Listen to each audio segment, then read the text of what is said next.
some prefer solitude, content to let their accomplishments, rather than their words, speak for themselves.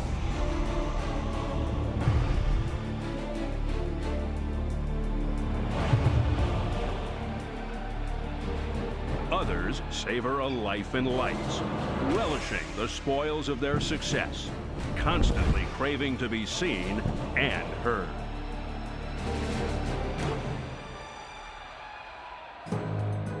For years, Chad Dawson has been overlooked by the older, more flamboyant fighters of his division. He now believes it's his time to stand at the summit of fame. For Antonio Tarver, boxing has always been his stage, and he, its light heavyweight star. And in the final act of his career, he has no intention of relinquishing the spotlight. With two such diametrically opposed personalities, it's not surprising this clash has turned increasingly personal. I hate that guy. I can't stand that guy. His worst mistake would be his disrespect. I want to punish and humiliate him. What the hell can Chad Dawson bring to me that I haven't seen? I'm a great champion. I'm going to prove myself once again. Tarver versus Dawson.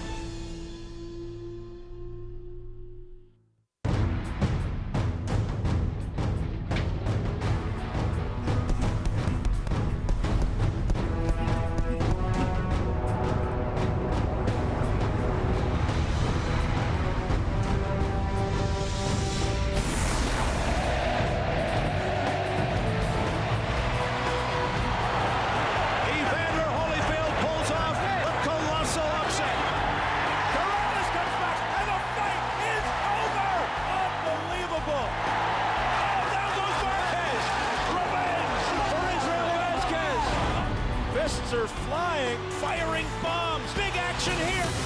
What a heavy right hand. It's all over. We've got a new champion.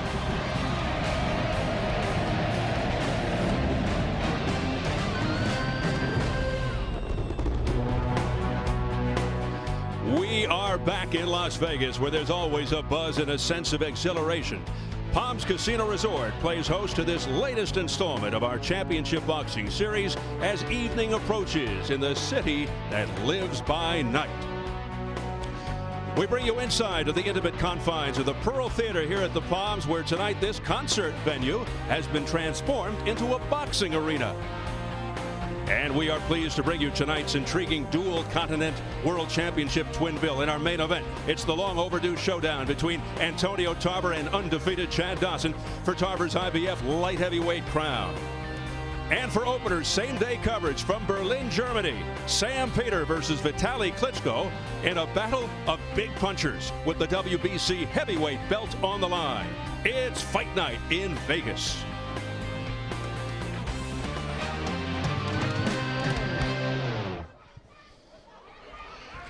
Hello again, everybody. Steve Albert at the Palms in Las Vegas. Tonight we have a pair of championship fights that rank among the most anticipated of the year.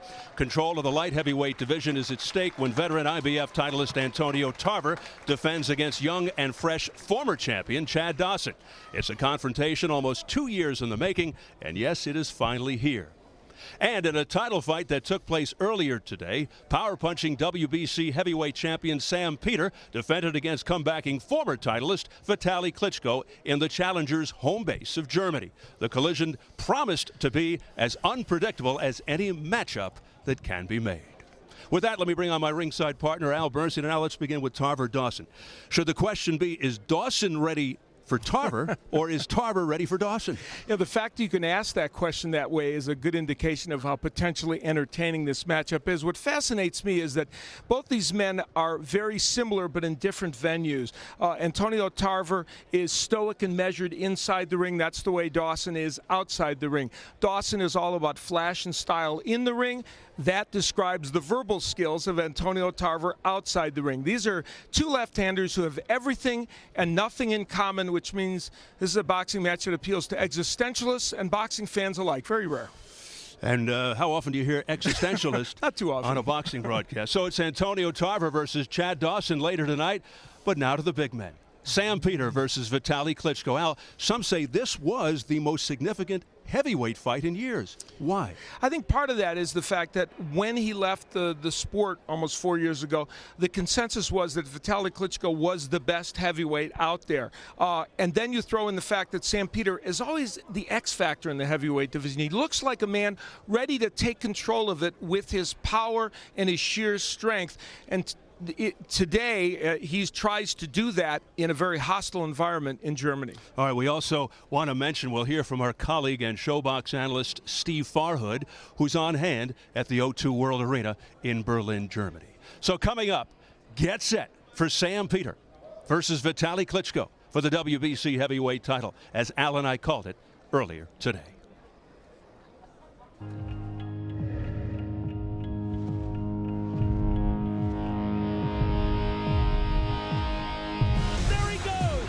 Unbelievable action with authority. Oh, big right hand. And down he goes. Incredible action. I don't believe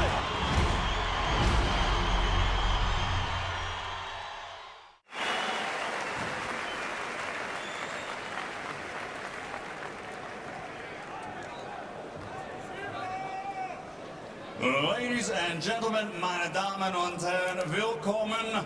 Welcome to O2 World Berlin, where tonight, Duva Boxing, Don King Productions, and K2 Promotions are proud to present the main event of the evening. 12 rounds of boxing for the WBC Heavyweight Championship of the World. Sanctioned by the BDB President, Dr. Bodor Ekman. WBC President Jose Suleiman. At ringside, the 3 judges scoring this contest, should it go the distance. From England, John Keane. From Japan, Ken Morita. And from Thailand, Anik Hongtongkam. And inside the ring, the men in charge of the action at the bell, from Italy, your referee, Massimo Baravecchio. And now, meine Damen und Herren, Dame Gospoda, ladies and gentlemen, let's get ready to rumble!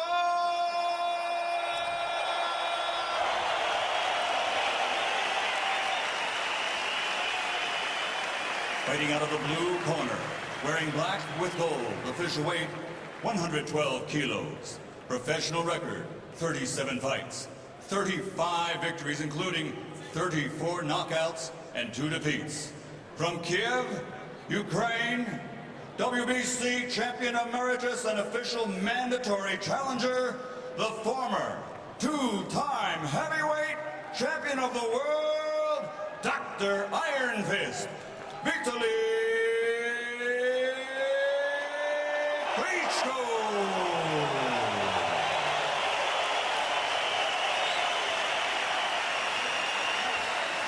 And fighting out of the red corner, wearing white with blue, official weight 115 kilos, professional record 31 fights, 30 victories, including 23 knockouts, only 1 defeat, training and fighting out of Las Vegas, Nevada.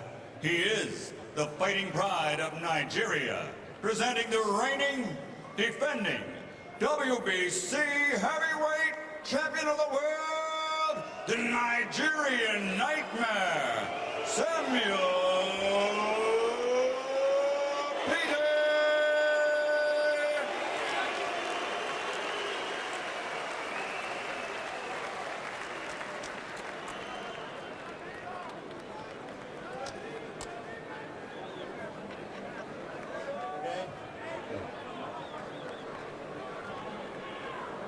Please remember that I said in dressing room, no headbutts, no rabbit punch, no low blow, and no kidney punch. Okay, good luck, shake your hands.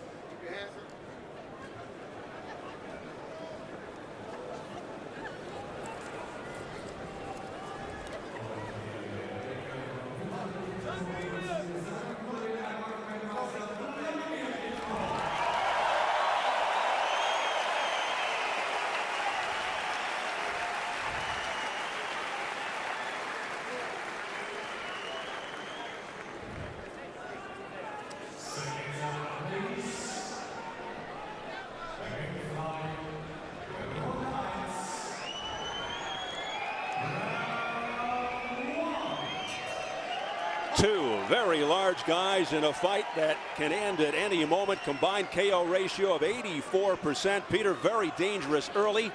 15 of his 23 knockouts within the first two. Of course, some highlight reel knockouts.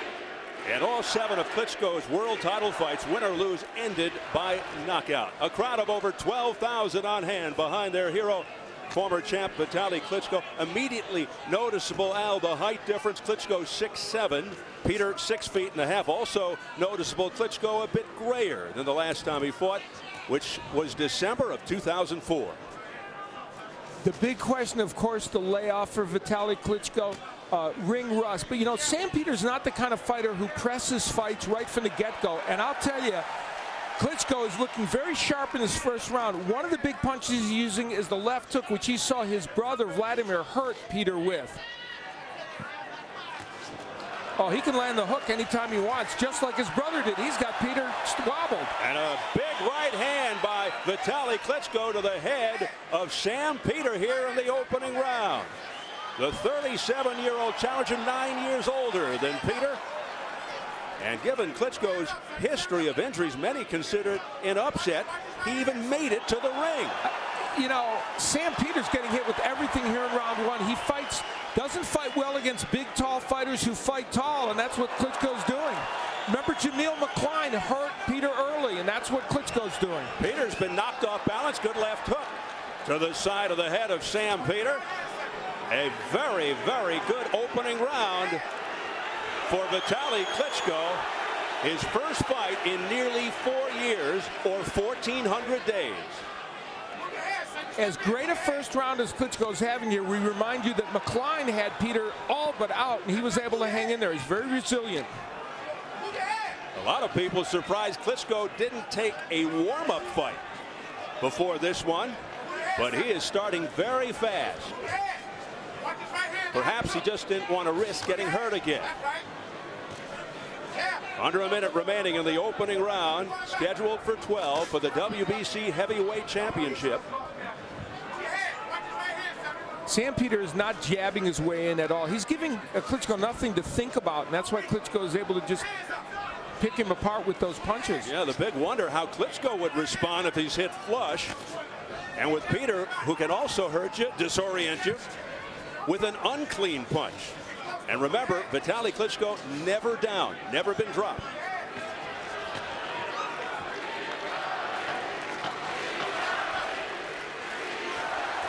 So final seconds of round one. The crowd in Berlin chanting Klitschko's name. We head for the bell.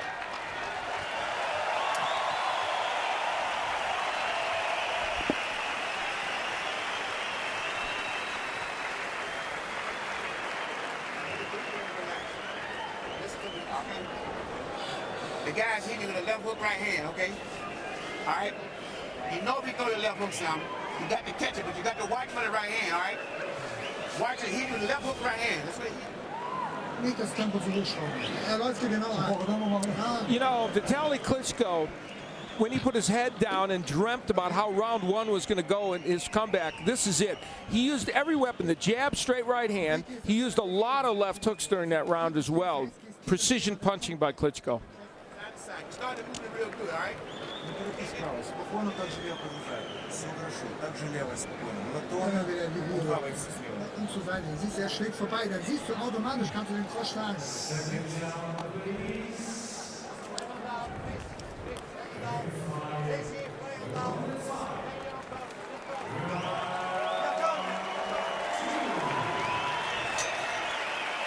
So the first round clearly belonged to Vitali Klitschko.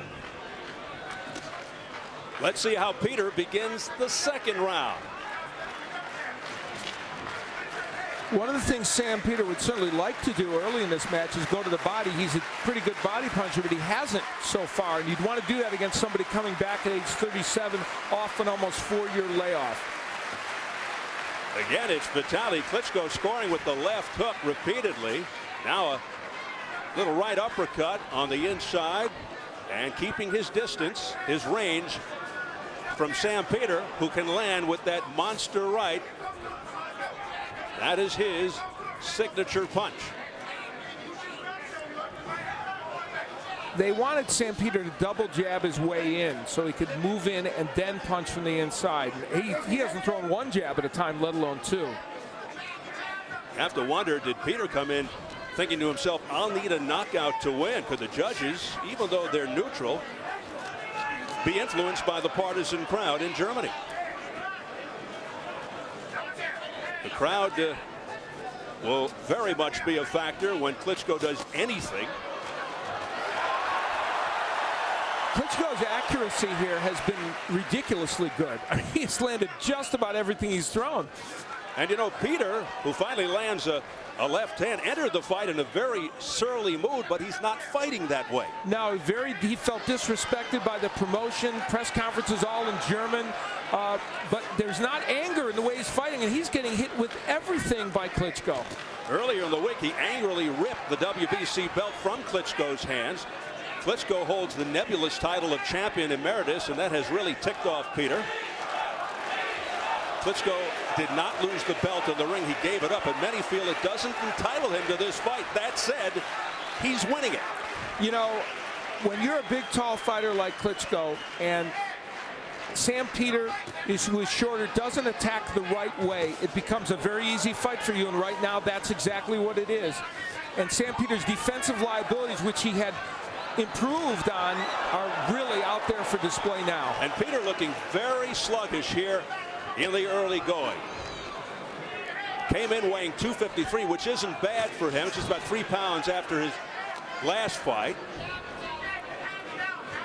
I don't remember the last time I saw a boxing match in which one fighter, nice right hand by Peter, landed such a high volume of punches as Klitschko is in these early rounds.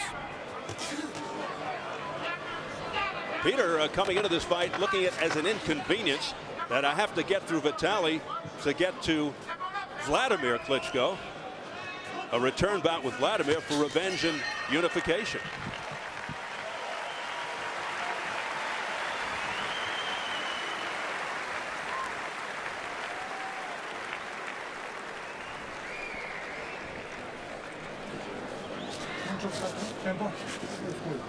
Du musst zwischendurch ein bisschen provozieren.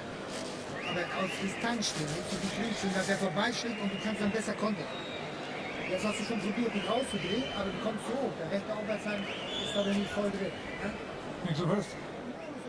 Immer wieder stehen, du musst nochmal stehen.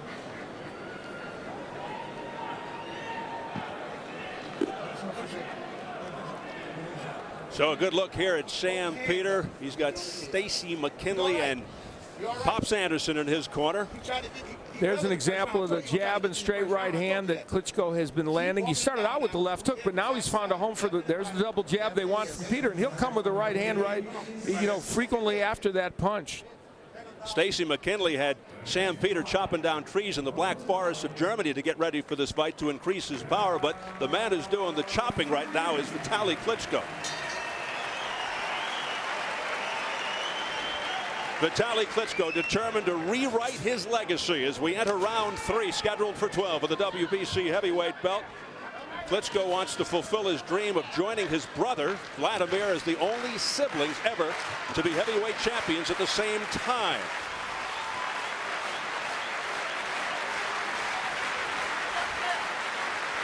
You know, Sam Peter is really not pressing Klitschko as much as he would like. So Klitschko, while he's throwing punches, is able to pace himself very much. So he's not being pressured enough, I don't think, for there to be an energy question as this fight goes on, unless he's really not in shape. Now, this does not look like a man who is trying to take over the mantle as a true heavyweight superstar champion, talking about Peter, who has emerged to this point as a formidable force, primarily on his massive one-punch power, but we have yet to see it here. And has shown steady improvement, Sam Peter. This is a bad stylistic matchup for him. He's going to need to land something significant. He has had his problems with taller fighters in the past, although he did floor a journeyman, a 7-footer named Julius Long. That was his last first-round knockout, but this is not Julius Long in front of him. The two most notable fights in which he struggled, Jamil McCline knocked down and hurt very badly early in the fight, did come back to win the decision against Vladimir Klitschko. He had Klitschko down several times, but was outboxed enough to lose a decision. He needs to cut the distance, Sam Peter, which he's doing, but then he needs to be busy when he is on the inside. Peter coming forward a little more, but being attacked by that left jab of Vitali Klitschko. Klitschko's leaning his head in. I mean, he's not even trying to be a defender. A very languid Sam Peter over the first 2+ rounds. Tried a right hand there, but it was blocked. And Klitschko answers back with a series of blows. So far, and I'm going to say so far, all of the technique improvements we saw from Sam Peter in some other fights have not been evident. He is really very much slipped back to the place where he was maybe 6-7 fights ago when people were disappointed in his technique. Yeah, he was able to compensate for a lack of technique or polish with his brute strength. But we're not seeing anything right here. And a reminder that Klitschko coming back after almost 4 years off. So as this fight wears on, there will be the question of at 37, can he sustain throughout an entire fight? And Peter would like to at least test him in that regard. And good body work by Peter, that's important for him. The final seconds of round 3 ticking away.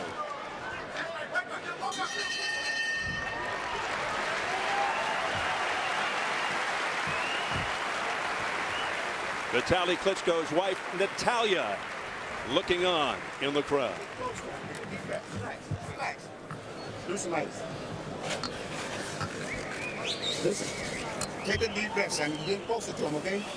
Get in your rhythm, all right? Nicht immer alles annehmen. Mal weggehen, dann kannst du gut kommen.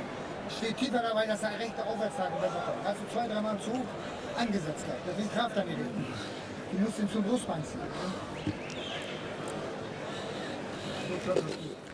Vitali Klitschko, not just landing punches, but throwing combinations. That's the part I think that's so impressive. Look how low his hands are, and Sam Peter just not able to take advantage of him. That's a jab thrown from an odd angle. And some support from the crowd, from Natalia. She's, you know, showing concern, but no reason right now.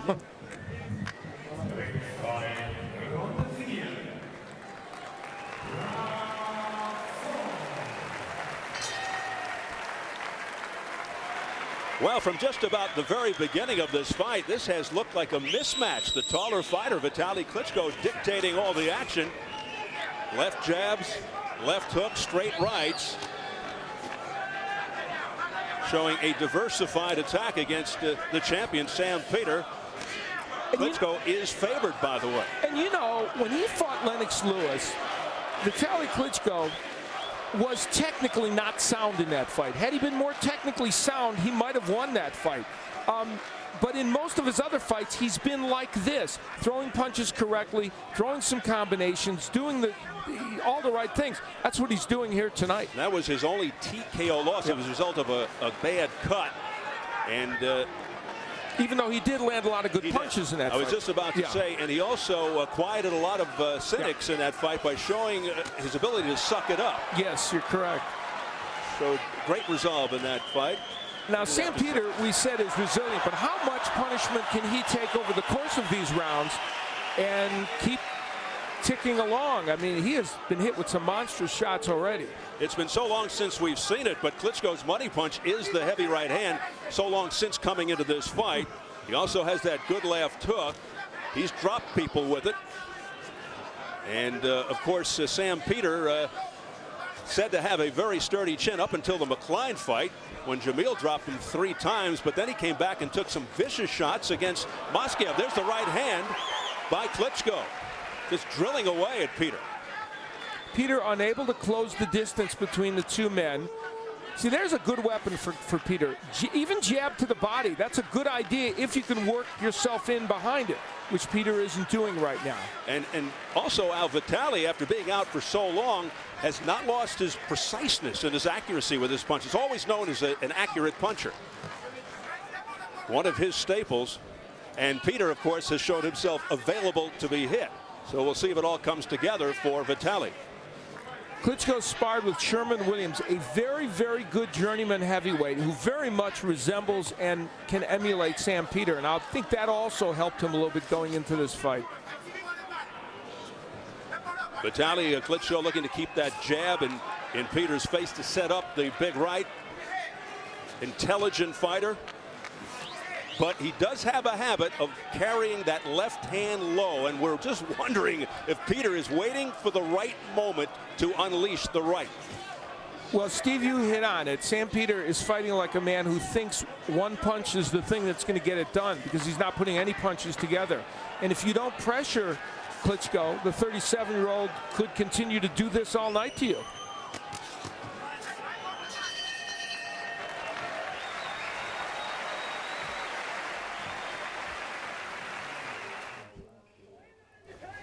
We'll get back to Peter Klitschko in a moment. A reminder, coming up next, Tarver Dawson for the IBF light heavyweight crown. The 39-year-old champion Antonio Tarver getting ready, always confident, brash, and outspoken. Nothing different here. But what is different now, time is running short. He knows that a loss tonight could be devastating. And with that, here's a look at tonight's poll question. Who will win Tarver versus Dawson? Text 1 for Tarver by knockout. Text 2 for Tarver by decision. Text 3 for Dawson by KO. Text 4 for Dawson by decision. And text 5 for a draw. Text your response to SHOTV. That's 74688. Standard text messaging rates apply. And right now, let's get it back to Peter versus Klitschko.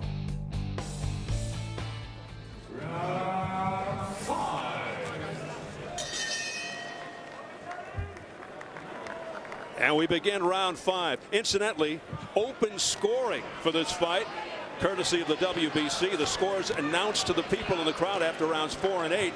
And the tally is 40-36 across the board for Vitali Klitschko. Certainly no surprise. He has dominated every single round. And in between rounds, Stacey McKinley telling Sam Peter, you've got to break him down to the body. And I think that is the appropriate strategy at this juncture, because he's having a hard time getting to the head of Klitschko, but the body could be more available to him. He's got to start now. And personally, just for the record, not a fan of open scoring. Over the course of his career, there have been different versions of Vitali Klitschko, the confident, intense, aggressive, even brawling Klitschko. And he was very fast-paced and spirited in his last fight versus Danny Williams back in 2004. But we've also seen a slow-paced, tentative, mechanical, robotic, defensive-minded, more tactical Vitali Klitschko. You know, the interesting thing is, except for the fact that he put Vladimir Klitschko down, and the fact that Vladimir Klitschko didn't land as many punches as Vitali is landing, this is almost a carbon copy of his fight, of Peter's fight with Vladimir Klitschko. It's just that Vitali's doing so much better, and look at him land those combinations. But his brother controlled Peter with the jab, was able to work in the right hand and the left hook. It's a carbon copy of what Vladimir did against Peter. The left eye of Peter continues to swell. Result of those right hands by Klitschko. And yeah, ironic, Al, you talked about Vladimir as Sam Peter. And his manager, Ivalo Gotsev, ridiculed Vladimir for going down 3 times at the hands of Peter, yet Vlad was given the win. There's a good left hook upstairs by Klitschko. But then after Peter went down 3 times versus Jamil McCline and then outboxed McCline for the win, they said they understood that you can be dropped 3 times and still win. It's true, those were similar situations. Sam Peter needs to make something happen, obviously, in this fight.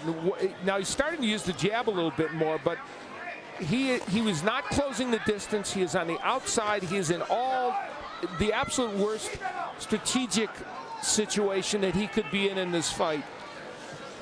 Peter bleeding from the bottom lip.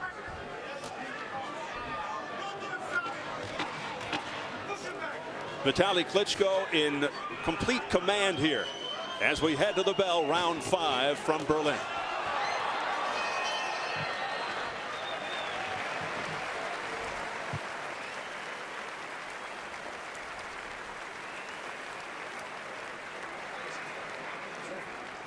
You got to put pressure on this guy, okay? You have to fight this guy. You understand what I'm saying? You got to go to this guy and fight this guy. No, he said, do the cup.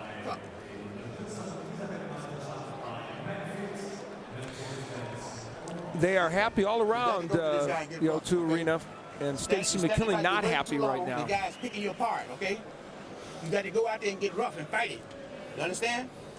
You got to fight it now. Step up quick with your jab. The overhand right of Klitschko and the straight right have been very, very effective. You can't stay at the end of these punches. And you got to go in. those are excellent punches. Those are right hands delivered with a lot of leverage. And, I mean, everything is landing.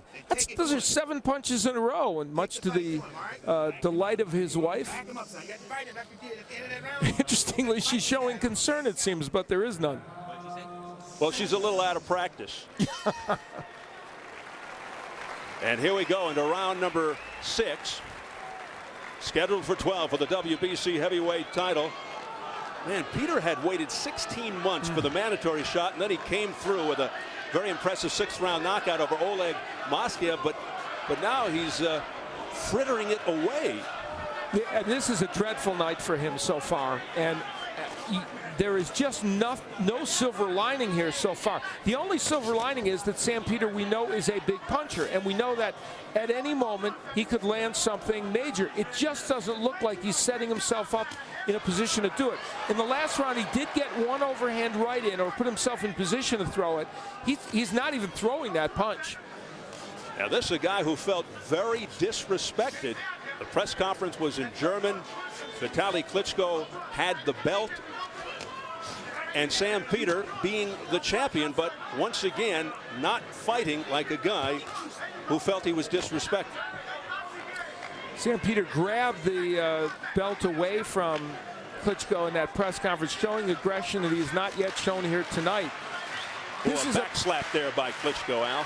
You know, this is a bad stylistic matchup for Peter, but the thing that people wondered about was, could Klitschko perform as he did 4 years ago when he was recognized as probably the best heavyweight, better than his brother and better than the other competition? He's done so.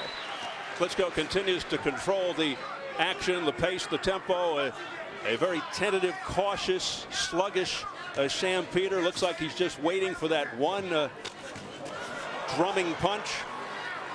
He is, without question, always dangerous, no matter how he looks. You know, when you look at Vitali Klitschko, he fights tall. He's a big, tall man. Notice how he very seldom leans his head in. There just a little, but for the most part, even when he lands punches, look how he backs up straight up. He Lennox Lewis, his brother a little bit with Emmanuel Stewart's help, they fight tall, and when they face a smaller fighter, it's very tough for the fighter like Peter to get something done. And Vitali Klitschko is really looking superb because he's staying out of harm's way and landing. I mean, he's getting that right hand in, he's getting the jab in, things are landing, and then he gets out. That's what Sam Peter needs to do. He didn't land that clubbing right as well as he would like, but he threw 3 punches at a time and threw an overhand right. That's one of the problems he has with taller fighters. Very difficult to land that clubbing right, to get that fist all the way back behind the taller fighter's head. So that's a negative for Peter here. It's not as if Klitschko's hands are high, you know? Especially that left one, very low.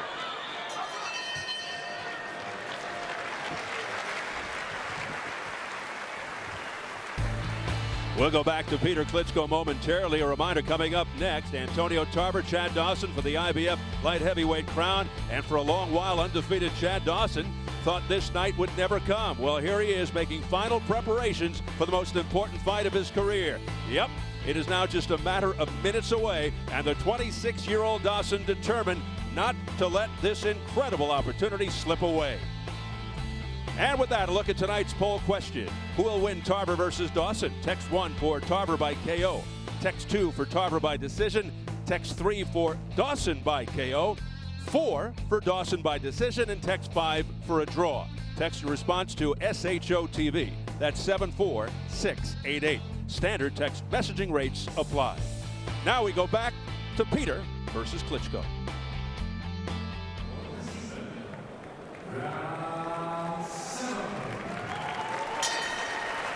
It is round number 7 from Berlin, Germany, in a completely lopsided fight for the challenger and comebacking Vitali Klitschko. There is absolutely no doubt that Vitali Klitschko has won every single round. There couldn't possibly be a difference of opinion on this, and if there is, whoever thinks Sam Peter won a round is very wrong. And right now, what they're telling Peter in the corner is to get to the body, rip shots there, and then try to go to the head, which is, of course, appropriate. He's just not able to execute right now. And Al, if this does extend to the scorecards, overseas, particularly in locales like Germany, you really have to beat your opponent decisively to get the win. Of course, there are international judges from all over the world, but there's just no question when fighters have gone to Germany from other locations, bad things happen to them. And right now, Sam Peter's not doing much to help his cause. The jab of Klitschko has been so effective.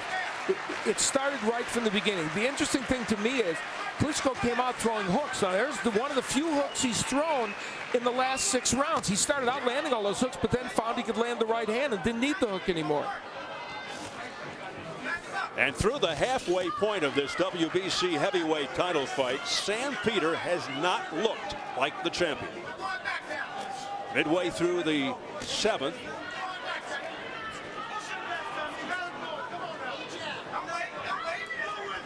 Peter has offered up little or no offense whatsoever.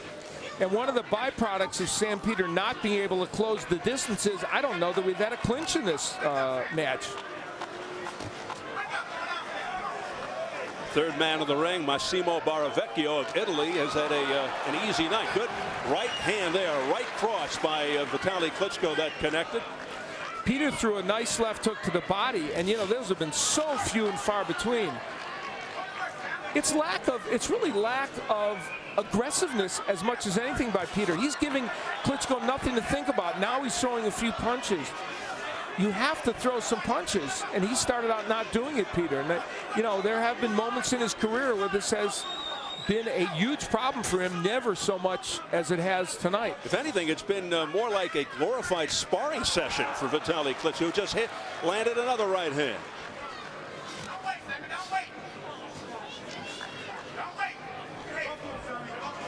The eyes swelling up, Sam Peter. I don't know if Vitali Klitschko thought he could possibly produce as one side of the fight as he is tonight. Final seconds of round 7. All Klitschko.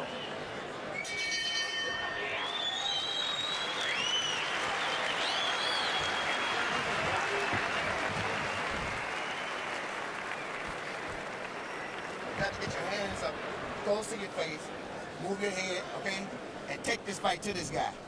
You understand? You got to take this fight to this guy, son. You're losing the fight. Okay? You want to keep your title, you got to go out there and fight.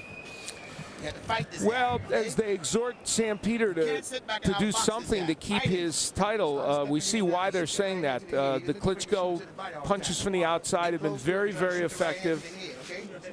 When Peter does get in the inside like there, he just can't make anything happen.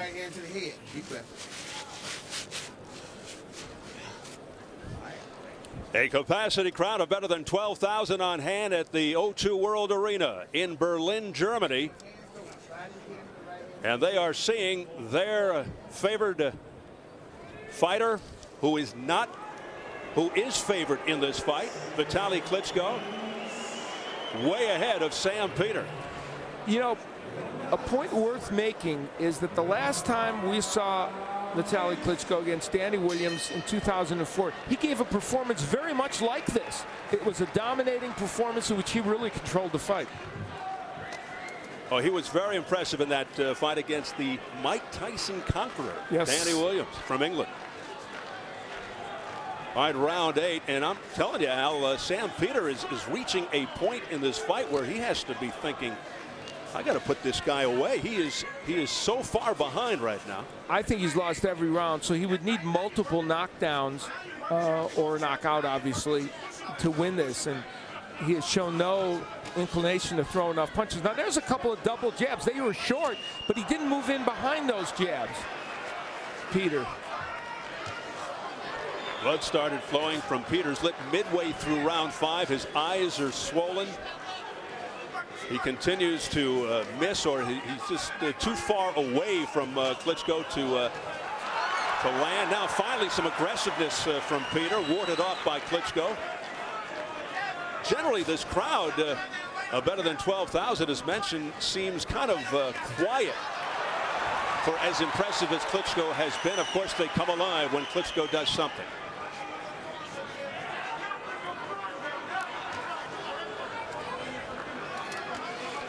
That jab repeatedly scoring by Klitschko, just a pesky jab, stays in the face of Sam Peter. Keeps him off balance. And you know what Klitschko does? Just enough movement to give Sam Peter angles. That's what you need to do against him. He's not using a large amount of lateral movement. He's certainly not quick of feet. He's not a Larry Holmes, Muhammad Ali mover, but he's got enough lateral movement to create angles, and he's able to hit Sam Peter at will because of it. Sam Peter also has pushed his punches tonight. There's an example. His jab is pushed, his right hand is pushed. They're just not thrown appropriately. You know, if we said at this point of the fight there is a concern about conditioning, about stamina, which is the fighter you thought we'd be talking about? Yeah, of course, the 37-year-old Klitschko after a 4-year layoff. It's Peter who is sucking air.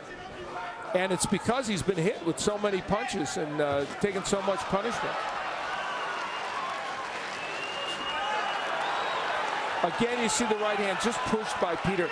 And as this fight goes on, of course, his technique really getting worse. Finally, a left hook landing by Sam Peter. He had to lunge in to get it done.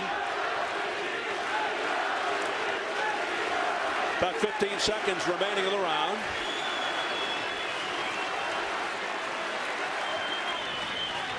Final seconds of round 8. Another one for Klitschko.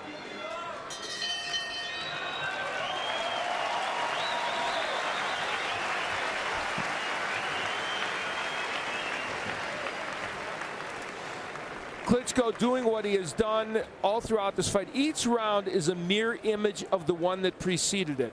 Now there, Sam Peter tried to throw a jab. It was a very lazy jab, and Klitschko countered it. What's very impressive about what Klitschko has done, and I'm sure impressing his brother Vladimir, is the combination punching of Vitali. It's been very, very impressive during the course of this fight.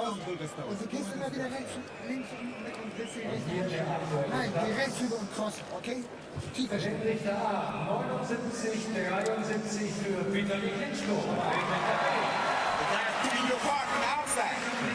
Huh? What? So what? What you say? What you say? It looks like Peter has said stop it. He doesn't want to continue out, and that's it. It's all over. It's all over. Vitali Klitschko with a successful comeback as Sam Peter has quit on his stool in Germany. You know, there are so many parts of this that are improbable. It's hard to know which one to lead off with. The precision of Klitschko, the fact that Peter gave such a lifeless performance and stopped on his own volition. A lot of issues here. So after round 8, this one in the books in favor of Vitali Klitschko. Stunned looks on the faces of the Sam Peter people, his manager Ivalo Gotsev. And once again, this could be the product of the open scoring, because the fighters, like the fans there in Berlin, able to hear the scores announced. So maybe he just figured, hey, I'm just too far behind in this fight, and there's no cause to continue. Well, that would raise an interesting issue about the idea of open scoring for this reason. And of course, hugs and kisses all around for the family. Sam Peter still had a puncher's chance, and he is a puncher. So at any given moment, he could have scored a knockdown or knockout. But this man produces an astonishing comeback after nearly 4 years off from the sport. But interestingly, it could set the, as Vladimir Klitschko goes crazy in the corner there now, they're the only siblings in boxing history to hold world heavyweight titles at the same time. And there's the big embrace between Vladimir and Vitali. But it could set the heavyweight division into more of a malaise, because the two brothers have vowed never to fight each other, so they can't unify, Al. That's exactly right. And so for people that talked about excitement in the heavyweight division, in their minds, this may feel like a setback, but you have to give Vitali, of course, credit for a great performance. And the question is, what does it do for the division, and does it help it move along? But he doesn't care, and nor should he. This man gave a great performance.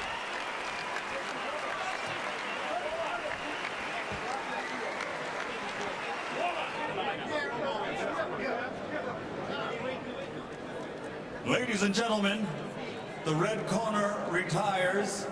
Referee stops the contest at the end of 8 rounds.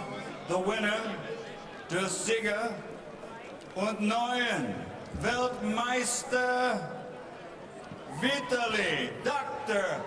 Eisenfaust Klitschko!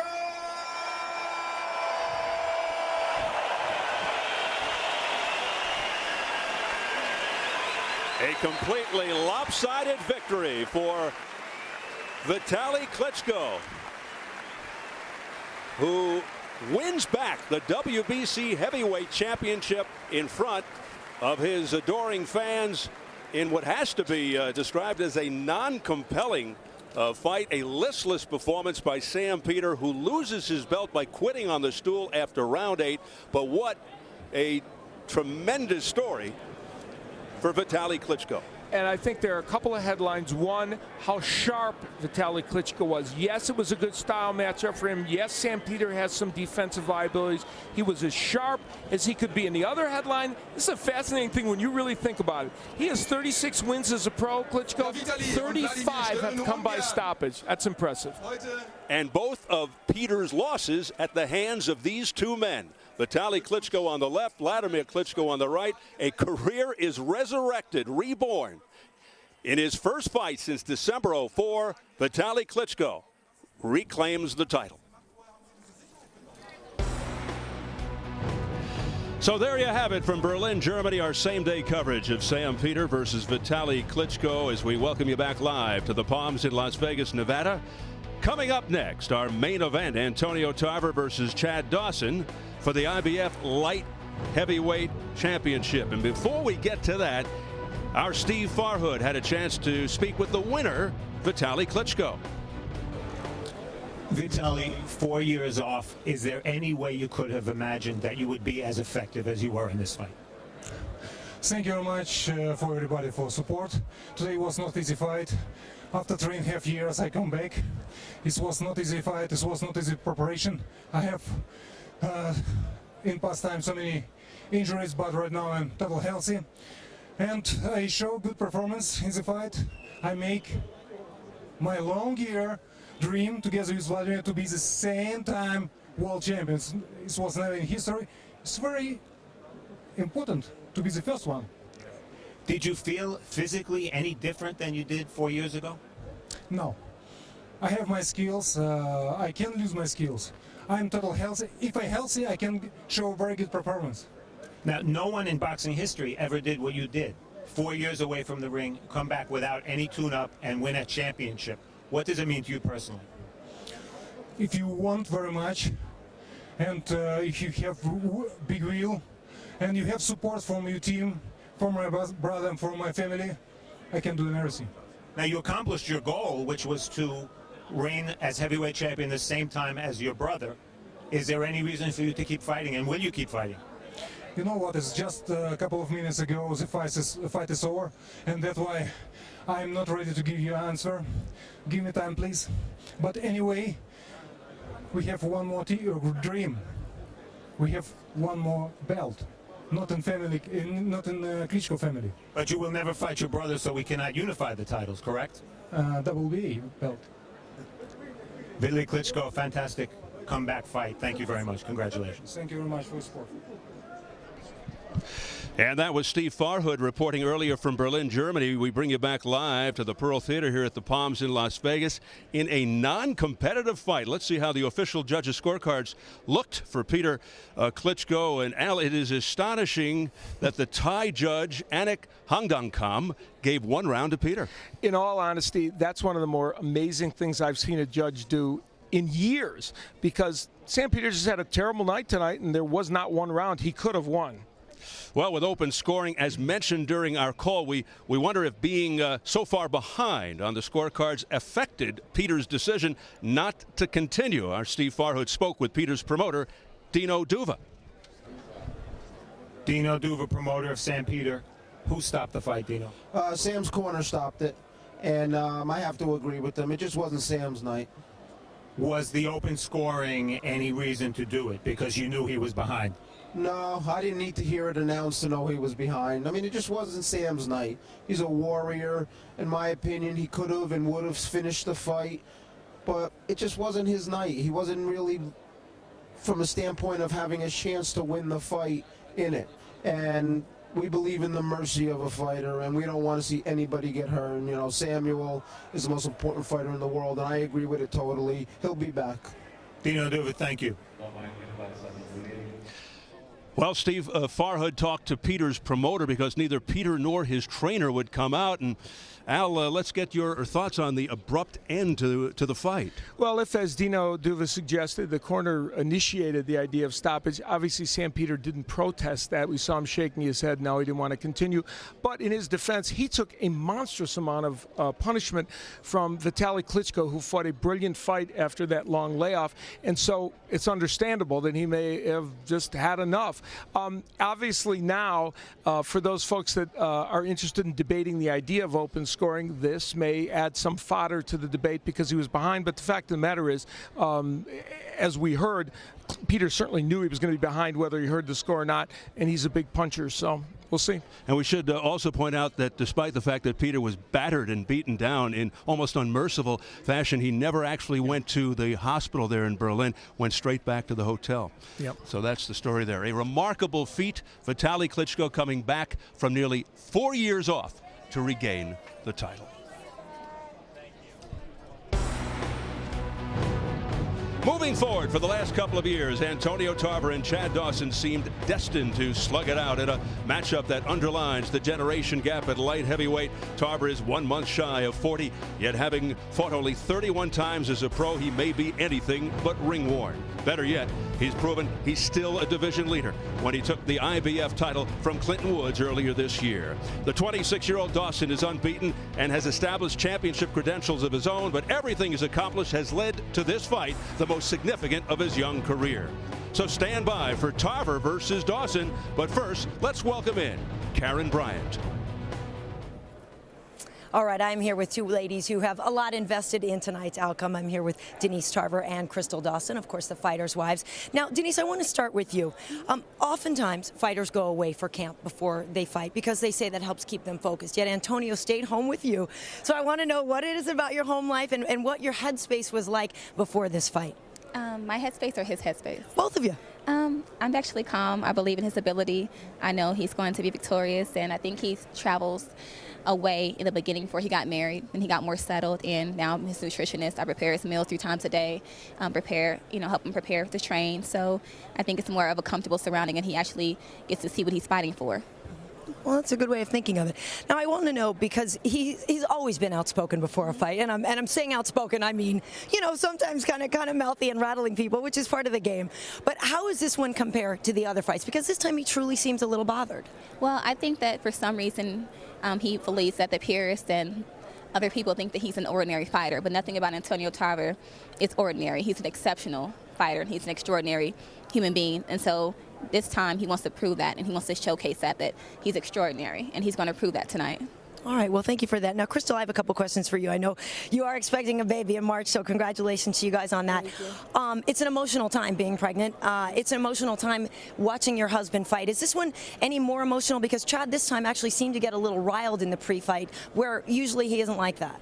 Yeah, I think it's because Chad has been, anticipating this fight for a long time, and about 2 years now. So, I mean, now he's finally getting the opportunity, and he's like, anxious, and he's ready to do his thing because I know he's going to win.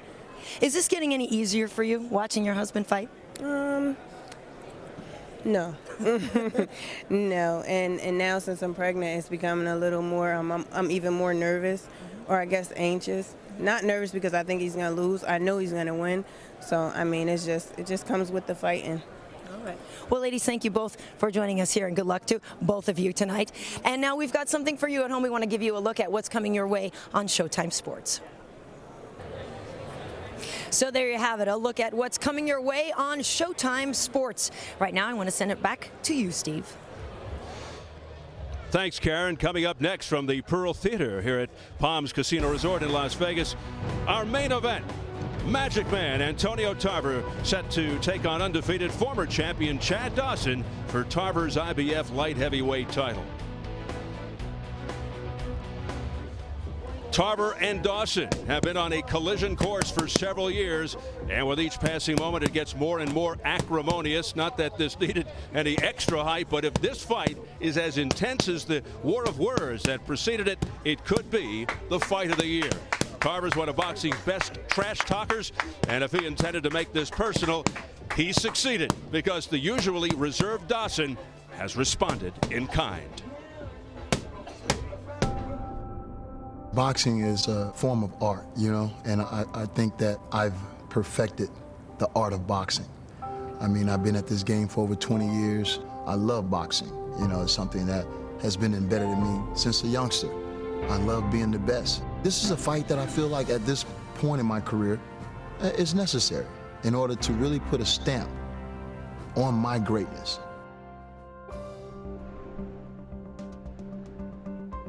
I sacrifice a lot to get to this point where I'm at. I'm here and I'm still sacrificing. I think about a lot. I think about my kids.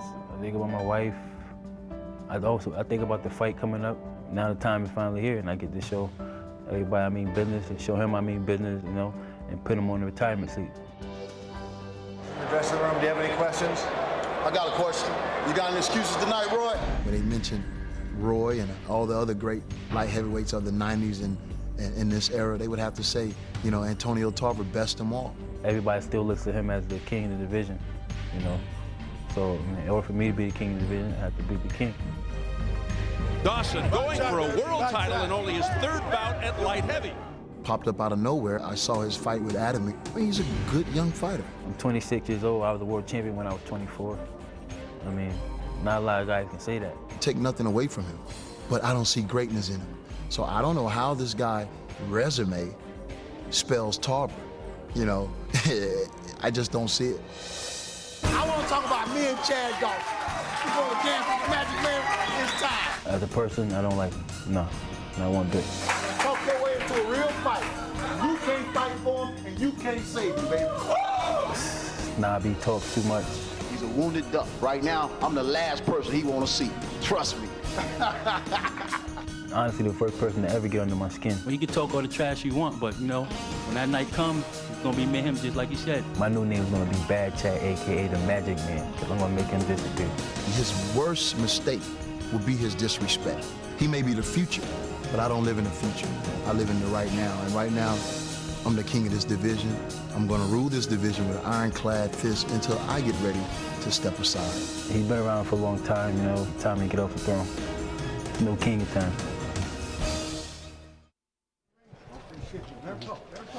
Well, even if Dawson has matched Tarver verbal jab for jab, the champion has clearly gotten the challenger to play his game. We'll soon find out whether that affects Dawson's performance. At the opening bell, it's imperative that Dawson keep his focus. If recent history is any indication, he'll do so, because in the toughest moments of his toughest fights, Dawson remained poised. But Tarver presents a different kind of challenge altogether, and in the biggest fight of Dawson's career, allowing his emotions to mess with his game plan could be disastrous. Steve Albert back here with my broadcast partner Al Bernstein. Al, what's your take on the tempestuous fight buildup? There is genuine dislike as far as Dawson goes with Tarver. Could this have an impact when the bell rings? Well, because of the styles of these fighters, that's a fair question to ask. You know, it's likely that Dawson will be more proactive in this match and Tarver more reactive, as he always is. So the onus is on the younger, quicker, and more aggressive Dawson to attack with just enough ferocity to pressure Tarver, but not so much that he makes a fatal mistake. Dawson is an energy fighter who builds on one flurry after another, while Tarver is a methodical counterpunching machine who's happy to lay traps and then reap the benefits. Dawson's job is to avoid those traps and use his speed and vigor to win the day. Part of the Dawson plan to do that is spin Tarver around by moving some left and right, not standing in front of him. They want to work Tarver's 39-year-old body early in the fight and slow him down. Dawson's a great body puncher. The combination punching is a staple of what Dawson does. It's his big edge in this fight. He used that to great effect against Glenn Johnson. This three-punch combination is the prototypical Dawson assault. And then this movement that includes another quick combination is just what we expect to see tonight against Antonio Tarver.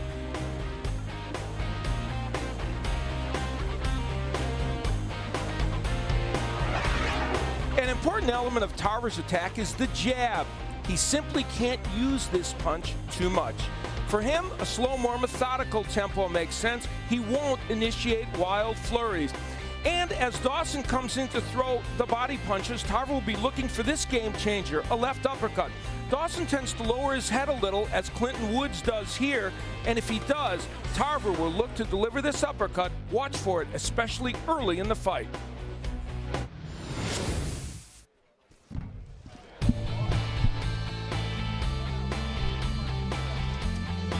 So as we close in on one of the most eagerly awaited light heavyweight fights in years, a reminder about tonight's poll question. We invite you to text your response to us at SHOTV. That's 74688. Who will win, Tarver versus Dawson? Text 1 for Tarver by KO. Text 2 for Tarver by decision. Text 3 for Dawson by KO. 4 for Dawson by decision. Text 5 for draw. Text your response to us here at SHOTV. That's 74688. Standard text messaging rates apply.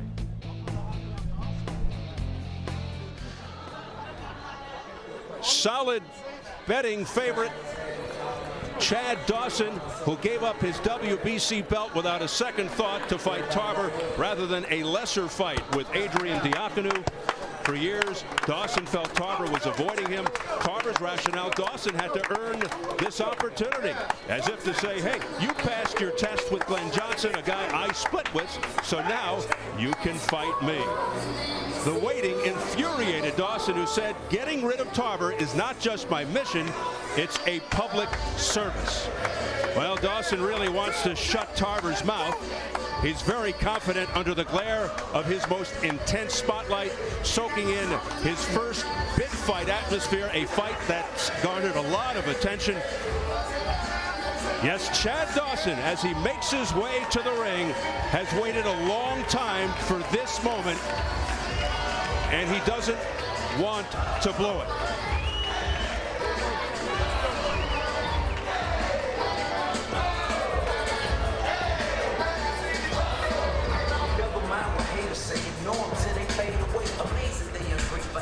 The wife of Chad Dawson, Crystal Dawson, looking on right now, getting ready to see her husband in action in the biggest fight of his life.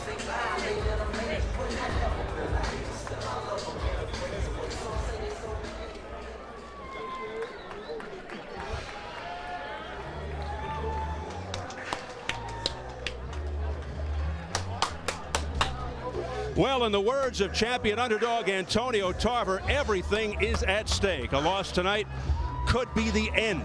At yesterday's fighter meeting, he said he'll fight with passion, with heart. He'll put Dawson on his behind.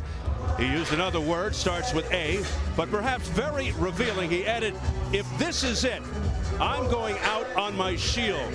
But I got to tell you, whenever a fighter hints of the possibility of losing, that is sometimes a red flag. Also, Tarver dismissed rumblings of a weight problem in training.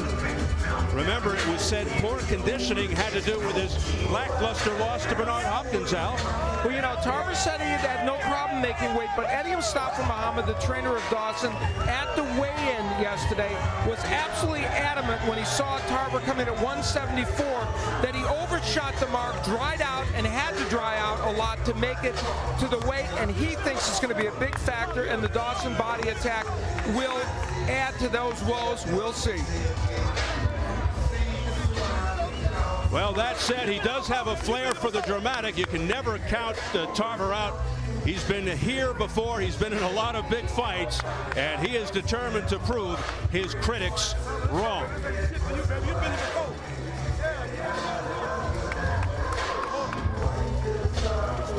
Well, we showed you Crystal. Let's show you Denise, saying that her husband is #1, Antonio Tarver.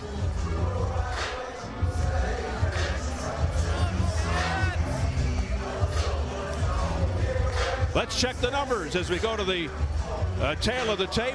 Obviously, the big story, Tarver nearing 40, almost 14 years older, though he concedes nothing to age. But you got to wonder about the legs if this goes deep. Dawson with the 2.5-inch reach advantage, and at yesterday's weigh-in, both came in under at 174. And we'll check out the notable unified rules for this world title fight. There is no standing 8 count, no 3 knockdown rule. A fighter cannot be saved by the bell in any round. If an accidental headbutt causes a fight to end within 4, it's a no decision.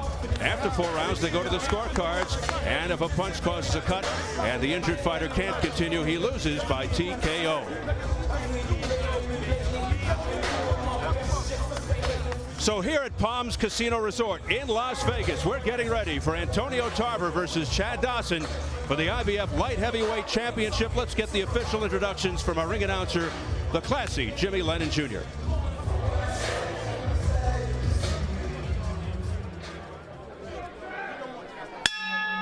Ladies and gentlemen, before we present our main event fighters, at this time we ask for your attention for a solemn moment as we acknowledge the passing of one of boxing's respected personalities. Highly regarded and much loved boxing trainer Oscar Suarez passed away last month at the young age of 47. The acclaimed Suarez trained numerous world champions, including Acelino Freitas, Prince Nassim Hamed, and Johnny Tapia. At this time, ladies and gentlemen, we ask you to rise and remain silent as our timekeeper tolls 10 in honor of Oscar Suarez.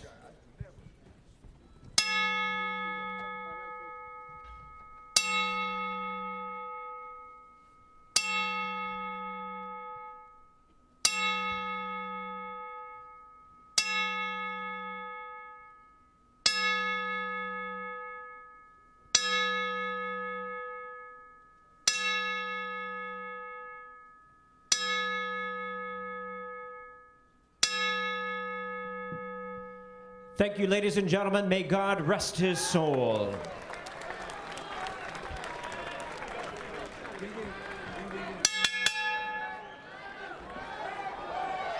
Ladies and gentlemen, live from the Pearl Theater, a very good evening to you and welcome to the beautiful Palms Casino Resort in Las Vegas, Nevada for the featured bout of the evening, brought to you by AT Entertainment and Gary Shaw Productions in association with the Palms Casino Resort and Showtime. This bout coming away is sanctioned by the IBF President Marion Muhammad, Supervisor David McCullough, the IBO President Ed Levine, Supervisor John Dodano, and the Nevada State Athletic Commission. The chairman is John Bailey, Commissioner Skip Avancino Jr., Bill Brady, TJ Day, and Pat Lundvall, with the Executive Director Keith Kaiser. Our physicians at ringside, Dr. Anthony Ruggiero, Dr. William Berliner, and Dr. Damon Savala, and our timekeepers at the bell, also keeping count of the knockdowns, Jim Cavan and Ernie Jauregui. Introducing our 3 judges scoring this bout from ringside, from Tustin, California, Max DeLuca, from Las Vegas, Nevada, Dave Moretti, and also from Las Vegas, CJ Ross. Presenting our third man to the ring, our referee in charge of this bout from Las Vegas, Jay Nady. All right, fans, here we go with our main event of the evening. 12 rounds of boxing for the IBF and IBO Light Heavyweight Championship of the World. And now, ladies and gentlemen in attendance and boxing fans joining us around the world, live from the Palms Casino Resort in Las Vegas, Nevada, it's showtime! Introducing to you first, the challenger on my right, fighting out of the blue corner, wearing blue, black, and silver trunks, and hailing from New Haven, Connecticut. He weighed in at a ready 174 pounds, undefeated in his campaign in the ring, with a record of 26 wins, no losses, 1 no contest, and 17 wins coming by way of knockout. Ladies and gentlemen, please welcome tonight's challenger, the former WBC Light Heavyweight Champion of the World, introducing the undefeated Bad Chad Dawson.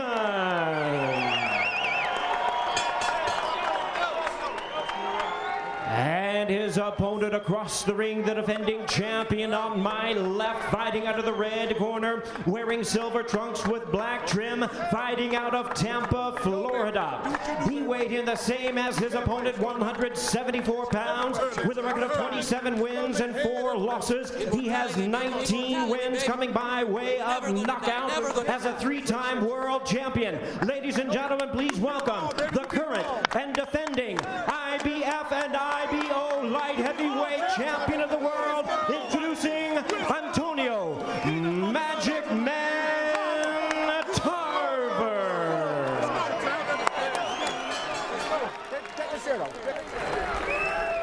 Once again, a referee in charge, Jay Nady, now to give instructions. Do you have any questions? Just keep your belly buttons. That's the demarcation line. Any questions? Let's go to work. Touch gloves. Let's go to work. Okay.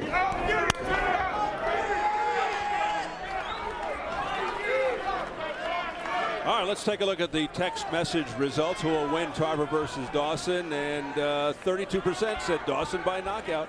That's the leader in yellow. Well, the two southpaws brace for action, as do boxing fans and insiders alike. Al, how important are these early rounds? Very, very important. I think these first couple of rounds will tell the tale. The aggressiveness of Dawson, how well does Tarver counterpunch? I think it's going to be all important. The champion, Antonio Tarver, in the silver with the black trim. Chad Dawson, the favored challenger in the blue, black, and silver trunks. Dawson comes in with a very definite plan. Tarver, as Al pointed out, basically reacts.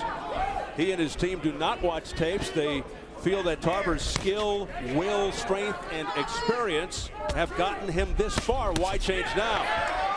Smacking right hooks by Dawson to get things going. You know, Tarver came out advancing and continues to advance. Chad Dawson doing something a little different, moving around and backwards a little bit. Yeah, look for Dawson to do a lot of moving, try to keep a fast pace, try to wear the older Tarver out. Dawson has to watch for Tarver's strong left hand and uppercut. And you pointed out, particularly after throwing the hook. You can see in round one, Chad Dawson committed to go to the body. They believe that's the ticket to get to Tarver.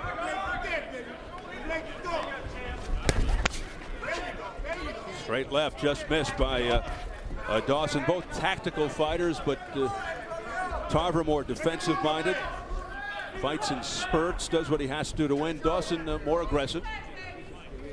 But Dawson doesn't look for the knockout. He just tries to win each round. We see early in this match more combination punching from Chad Dawson. We expect that. Tarver's never been stopped.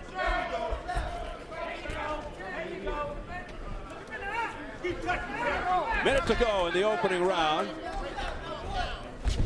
If there's a surprise here in this first round, it is that Tarver's moving forward more than I would have thought he might.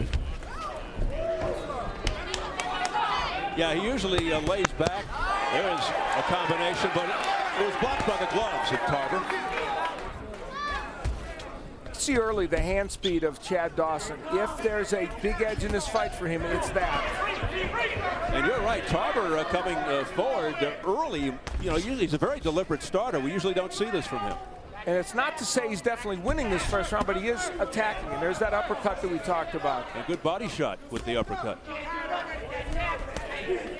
Missing wildly with the straight left. That's his signature punch, Tarver. And Dawson making Tarver miss there. Very elusive and fast. Chad Dawson. More than a feeling out process in the opening round.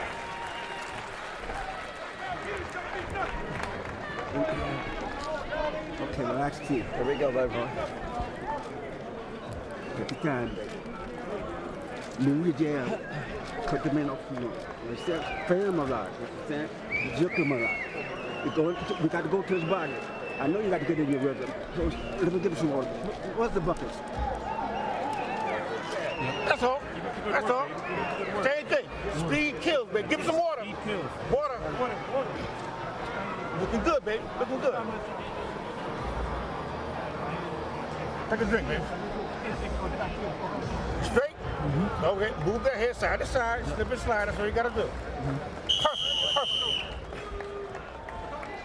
Eddie Mustafa Muhammad, like the venerable Jimmy Williams, but Tarver is probably the perfect trainer right now for Chad Dawson.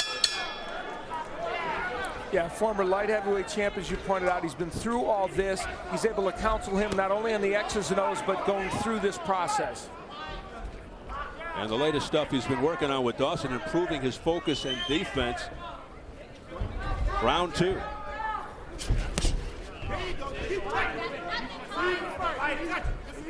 Let's get it over to Jim Gray. Jim. All right, Steve, it was interesting. With all the talking that Antonio Tarver did, it was Chad Dawson who had the last word. It was Dawson saying to Tarver right before the fight, no more time for talking, Antonio. It's time to go to work. Steve? All right, Jim, and that is exactly what Chad Dawson is doing, and really out of character for Dawson. And Antonio Tarver, famous for his final line to Roy Jones, which we chronicled earlier. No more excuses, Roy. You know, the right hook of Chad Dawson is more readily available to him as a good punch than some might have thought it would be in this fight. He's landed several to the head of Antonio Tarver. These guys shared the same fight card in April. Dawson said he's more emboldened by his fight. There's a beautiful right uppercut. Right on the, I believe it hit the chin of Chad Dawson. And now here's a flurry by Dawson. Oh, excellent uppercut by Chad Dawson. That is finding a home, and then he followed up with a left. Yeah, this fight hinges on the hand speed and combination punching of Dawson, as opposed to the one punch that could turn this around a little bit for Antonio Tarver.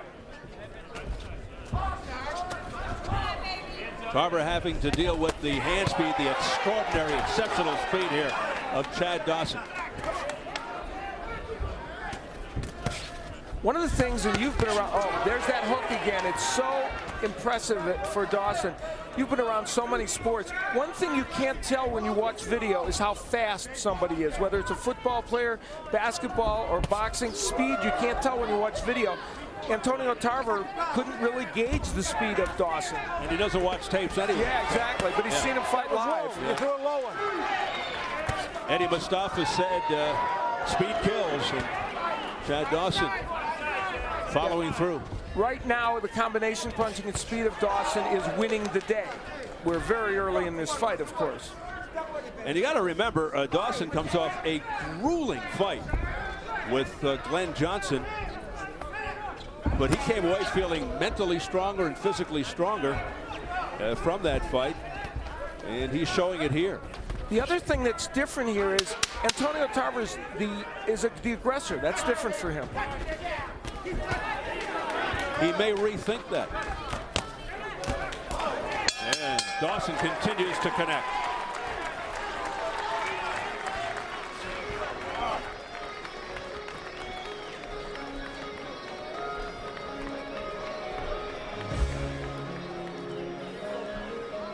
it's going to get easier. But keep your focus.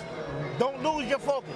Double and triple them jabs up, move that head side to side, and step around like you do it. That's all. He's too old, Judge. The game is over, but I need them hands up. The combination punching, we've talked about it. He doesn't throw just one punch at a time. That was a 5-punch combination. Everything did not land, but at the tail end is when you get those punches in. And here, again, a creative combination, a right uppercut and a straight left, and nothing coming back from Tarver there, who normally would counter that. Okay, okay, all right. Come on, get the. Tarver most vulnerable to overhand rights. Remember, Dawson, a natural right-hander with good power in the right. He became a lefty to emulate his dad, a former fighter who's in his corner, Rick.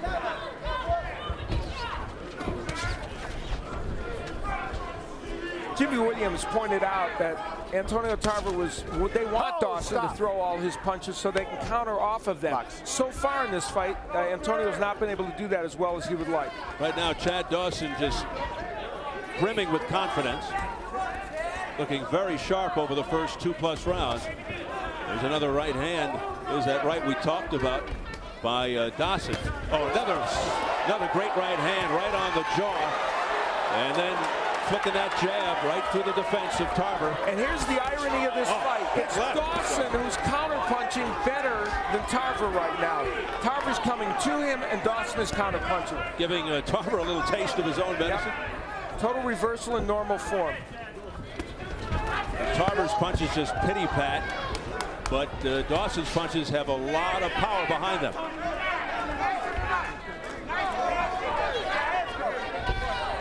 Now it's Tarver coming forward. Tarver usually likes to lure you to the ropes, and it's, and then lure you into his power. Good uppercut, left hand there by Tarver. That's the punch, and it got Dawson's attention. Let's see how much impact that had against Dawson. That was a good uppercut by Tarver. Chad Dawson coming back from it.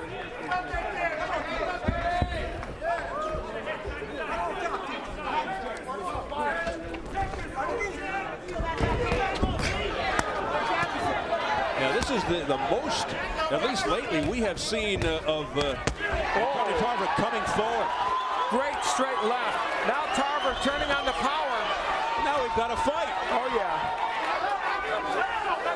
With a minute to go in round 3, things heating up. It's not as one-sided anymore. Tarver's landing the uppercut and the straight left hand in this round, and that's changing things. Suddenly becoming more competitive, more interesting. Fun round. Very skillfully fought fight, too, I might add.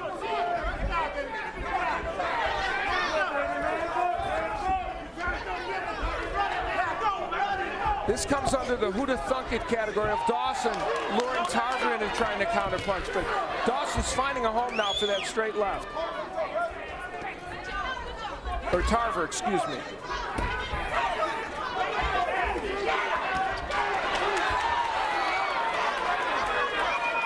Less punches coming from Dawson.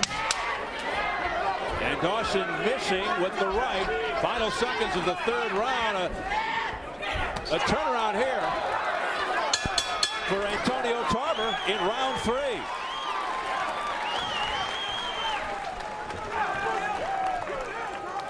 Take a deep breath, baby. Relax. Now you're coming on. That's what we got to put the pressure on. Go behind the jab. If not jab, I want you to be slipping and move. Go to the body. Chad Dawson started out this round as he did the first 2 rounds. Counterpunching very effectively. That's the right hook, and there's the combination punching that we saw, and the right hook's been a very effective weapon for him.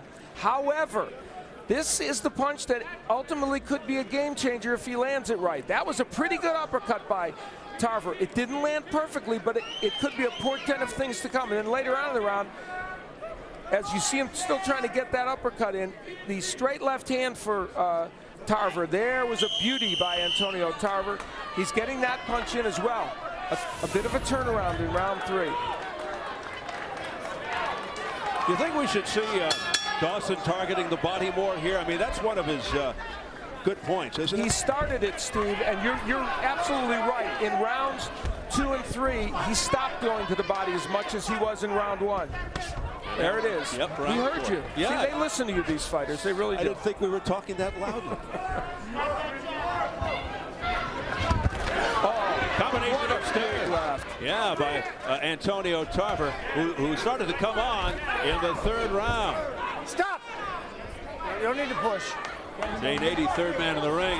Tells Dawson you don't have to push. And Dawson said, well, I had a reason to push because the other guy is being rough. You know, Dawson is starting to go back downstairs again. Trying to get the 39, soon-to-be 40-year-old Tarver in trouble later in the fight. Tarver's jab, by the way, now becoming a more important weapon in this fight, and that's helping him these rounds. These are two good fighters. Really, really, really good fighters. Pumping that left straight forward is Chad Dawson, pushing Tarver back with authority.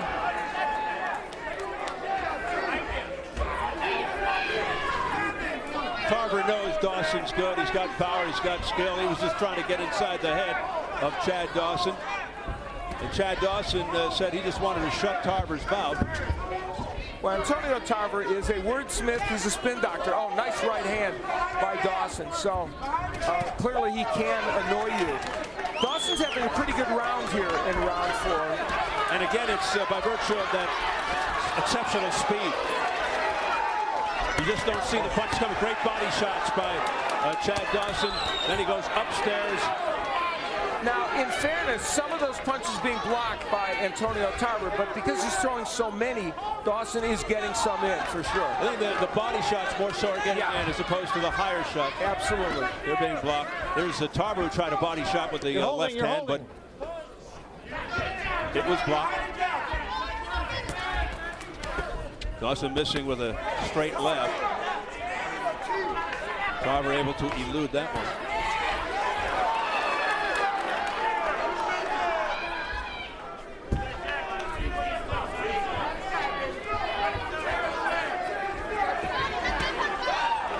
It's Tarver chasing Dawson around the ring, but with not very effective though. He's not getting anything through. And let me tell you, it's not his normal style. So that's why Tarver's maybe a little bit off here in some respects. Maybe trying to throw Dawson off because, you know, Dawson does watch tapes and he's seeing a different Antonio Tarver here, but not really having effect. That was a balance shot. Oh, again, the great lightning speed of Chad Dawson landing. Hey, let's go over to Jim Gray. Jim. All right, Steve, thank you very much. Here with the host tonight, Gavin Maloof. He, along with his brothers, own the Sacramento Kings and the Palms Hotel here. You're very fond of Chad Dawson. Is this like watching a Kings game for you? Well, it is. I know Chad personally. We promoted a fight in Sacramento at Arco Arena. He's a wonderful person, a great family, so I'm very nervous. And the boxing game is something you guys really want to get involved in more, correct? We do. We've had our kind of dipped our toe in it. We enjoy it. We've always loved boxing. Sacramento Kings are here against the Lakers. How's your Kings club this year?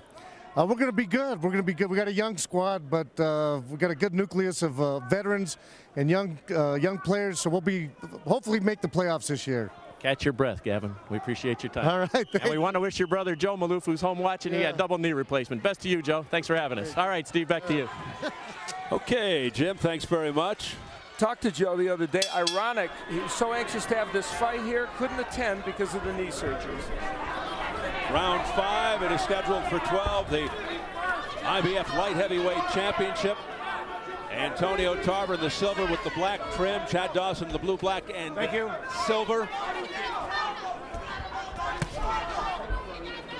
Generally a good start for Chad Dawson. Straight left hand pushed Tarver back and a right in the nose. Rocked him, Steve. Yeah, it stunned him momentarily. And here's Dawson going to work with lefts and rights. He is dangerous with both hands. You mentioned that Antonio Tarver has never been stopped in his long pro career. Take a look at press row. David Avila from SweetScience.com. Jeff Haney, Las Vegas Sun. Kevin Ioli, Yahoo Sports. All Dawson. I have it 39-37 for Dawson. So that through 4.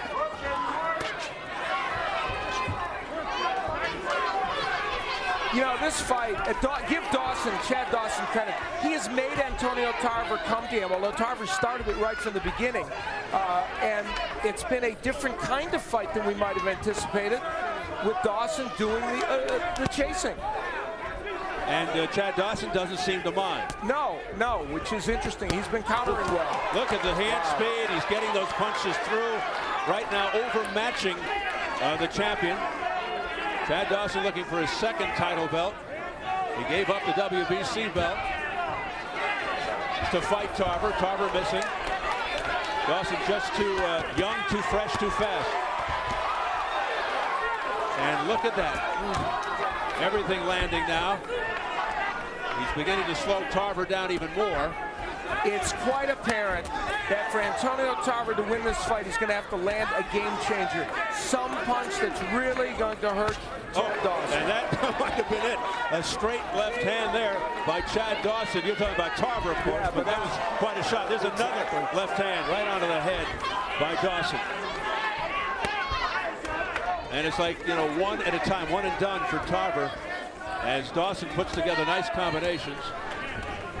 Whoop, look out. That killed about 40 flies. I'm really surprised Antonio Tarver doesn't try to lay back, make Dawson come to him a little bit, at least try it in one round, and see if he can counter the young fighter.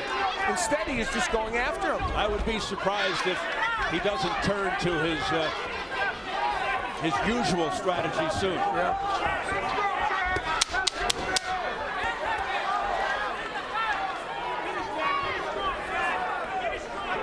Tarver used to stealing rounds, but he's so far behind in the round. How do you steal it? That's I'll tell you. Give me hold up. Okay. 6th round coming up. 6th round. Give me some water. Okay. But if this is the coming out party for Chad Dawson on boxing center stage, I'll tell you what, he's making the most of it. These combinations, the quick hand speed, and power to go along with it, they've been very impressive for Chad Dawson. And what's interesting about Dawson is he has the complete arsenal of punches. He is a joy to watch because he goes to both the body and the head. And this hand speed is bedeviling Antonio Tarver. Tarver's able to cover up and block some of those, but not able to go back on offense and counterpunch. Keep your hands up. Tight defense, son. We win it easy. Don't lose focus. Doing a good job. Well, we talked about that earlier. Eddie Mustafa Muhammad working very hard with Dawson on the focus. You know, he's a kid. He's only 26. Your mind wanders after you get ahead. So Mustafa Muhammad has to stay on top of him for that. And also, there's always a point in a Chad Dawson fight. It came against Tomas Adamek, it came against Harding, it came against Glenn Johnson, and Johnson really got back in the fight and started to get it very close, where something often happens, where a big punch is landed. Exactly right. He got overconfident in that Adamek fight for the title and went down to the 10th round. And was hit with a couple other punches even after that, but of course he persevered very well and won the fight. But you couldn't find a more different fight between this one and Dawson's last fight with Glenn Johnson. That was just a war. This is more one-sided for Dawson. There's the straight left. Antonio Tarver, you know, for the most part, that jab and straight left hand is a great, great weapon for him. And he's landed some good straight lefts in this fight, but not quite the one he wants. Dawson now not throwing many punches, a lot of movement. Well, I think part of his strategy is tire the guy out. He's almost 40 years old. Take him some rounds, and he'll tire out. Let's see what happens. He may be giving Tarver a chance to win this round, though. Tarver's doing some good work. Yeah, it looks like Dawson's taking this round off. Yeah. Now, not everything landing there for Tarver, but he's doing all the throwing. Oh, big left hand by Tarver, but Dawson stood up to it. His chin was questionable at some point, but he answered to some wicked shots by Glenn Johnson. How do you figure this round, Steve? I mean, Dawson has done almost nothing offensively. Is he trying to tire Tarver out by making him throw a lot of punches? He's giving the round away for sure. It's the only thing I can think of. Is he playing possum here? He's just covering up and playing defense, and now, you know, sort of inviting Tarver in. That could be dangerous. He's motioning to Tarver, you know what, you can throw what you want, but you're not hurting me. Interesting. Now he's using psychology on Tarver. And maybe he's trying to make Tarver punch himself out, may have a real active round. And now if he comes back in these later seconds thinking maybe he'll steal the round, Dawson that is, we'll see. For the first time now, Dawson pursuing Tarver. Boy, what an intriguing round. Oh, it really is.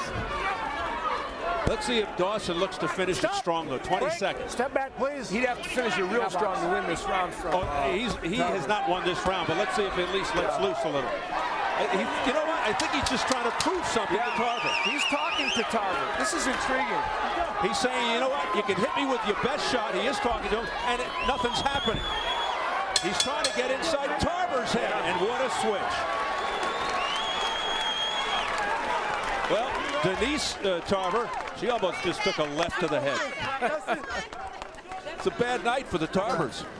Deep breath, baby. Just relax. We got a whole minute here. Come here. Okay. Get back to yourself. Hold your head over the bucket.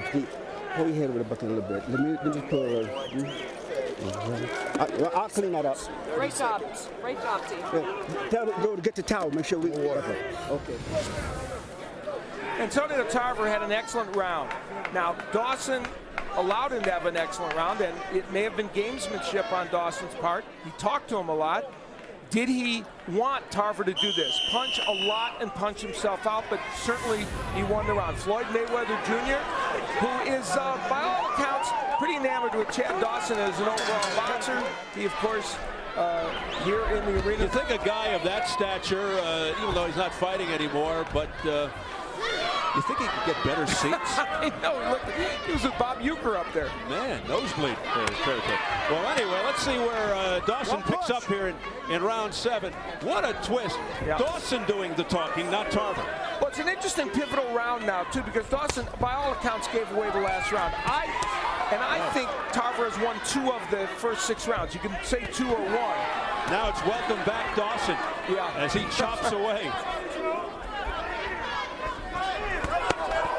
Look at these hard body shots, and then upstairs goes Chad Dawson, flailing away, winging, and just like an octopus, smothering Tarver on the ropes.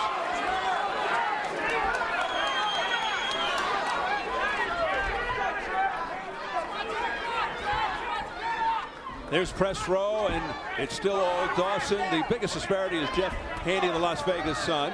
I have it 58-56 for Dawson, so I agree with Kevin Iole and Jeff Haney. And this round, obviously, Dawson's been much more aggressive and has controlled it. So it makes you feel like it was a deliberate ploy in round 6 to fight the way he did. I don't think there's any question about it. Unless we completely misread that, but I doubt it. Midway through the 7th.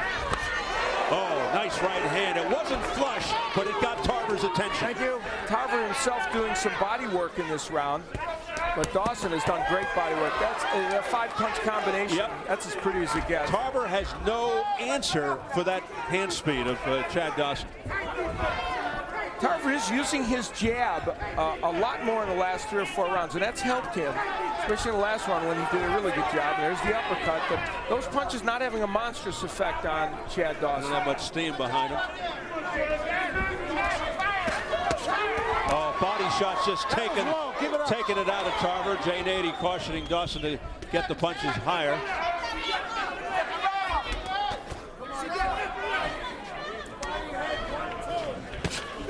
Oh, these inside uppercuts, a little holding and hitting by Dawson.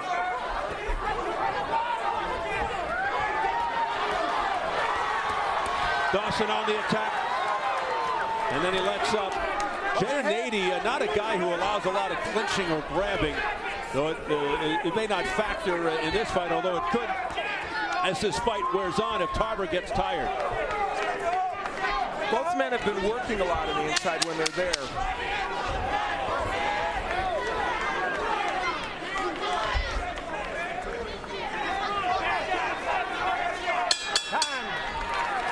Well, it's always a family affair with Chad Dawson. Crystal on hand. Now, I'll give you $1. Is that Prince or Chance? Good job, baby. Tough to tell. Stay focused. Okay, but hands up, baby. I need your hands up. That's all. Show me. We with will your hands show up. you in graphic terms how these combinations go. The left, a couple of left hands, and the right, and you'll see these punches as they flow in combination. Double jab, then he goes to the body. And what's interesting about these combinations are he mixes them to the head and the body. Chad Dawson is so fast, he makes you get in a defensive posture. There's a triple jab that lands to the head of Antonio Tarver. Tough night for Tarver, big night for Chad Dawson, who says, you know what, I'm not about the belts. That's why he gave up the WBC belt. He says, hey, you know, I'll be honest, I'm about the money and about getting the best fights and about going to the next level and someday being pound for pound #1. That's the philosophy of Chad Dawson. Now, on my scorecard, probably on two of our press row scores, I have Dawson ahead by 3 points at this juncture. Of course, official judges can see it differently. So this is a fight that Antonio Tarver's not out of by any stretch of the imagination, but he's going to have to perform better in these middle rounds to try and win some or land something really big to turn the tide. And the problem there is, though, Al, Dawson is repeatedly making Tarver miss. I mean, Tarver's getting some punches in there, but they don't have the kind of power that Dawson's punches have. It's got to be frustrating to Tarver. And Dawson's defense, sometimes a little underrated, has been very good in this fight for the most part.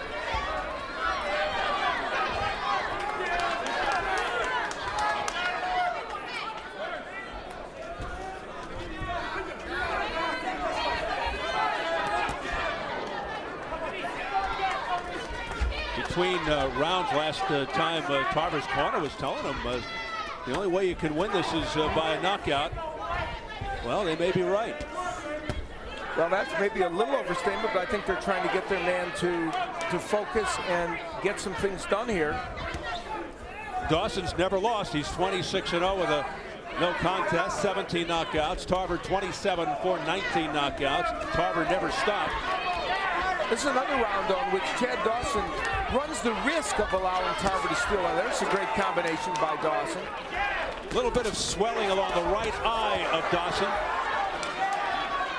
Dawson went into this fight not looking for the knockout. I asked him about that. I said, do you want to be the first guy to stop Tarver?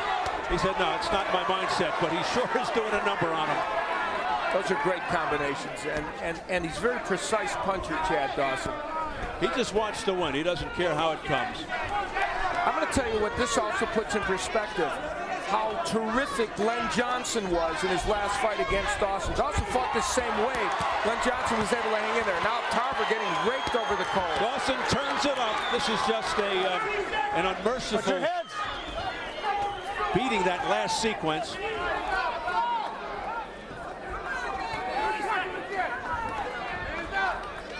And Tarver's punches very much arm punches. That clip, Dawson, that left hand, didn't have full impact. Right above us. Dawson will explode here in a minute. There he goes. He hears the final 10 seconds. Oh, beautiful left-right combination. Uppercut, straight left. That was impressive by Dawson.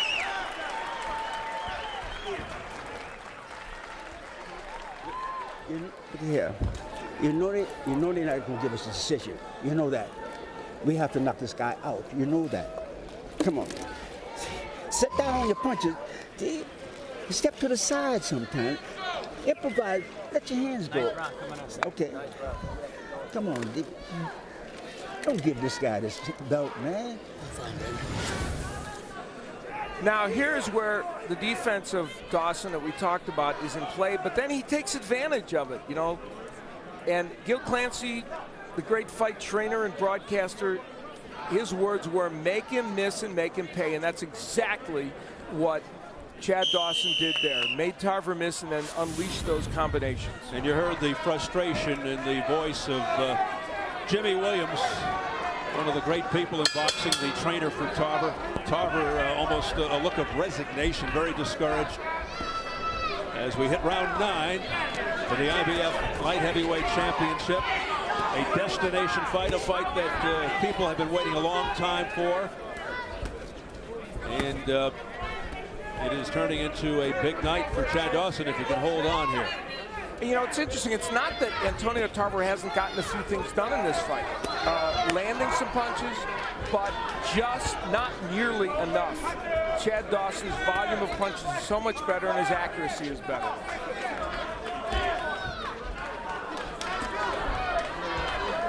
And another look at press row. Let's see, Jeff Haney has it 79-73. According to the press row judges, if Tarver wins the final 4 rounds, the best he can get is a majority draw. Yeah, I'm on board with the 78-74 scores. Tarver again pushing forward. And again, he's fighting a fight that is different strategically than he is used to. When that happens sometimes, you're not going to be quite as effective. Now, of course, he has to come forward. He's so far behind in this fight.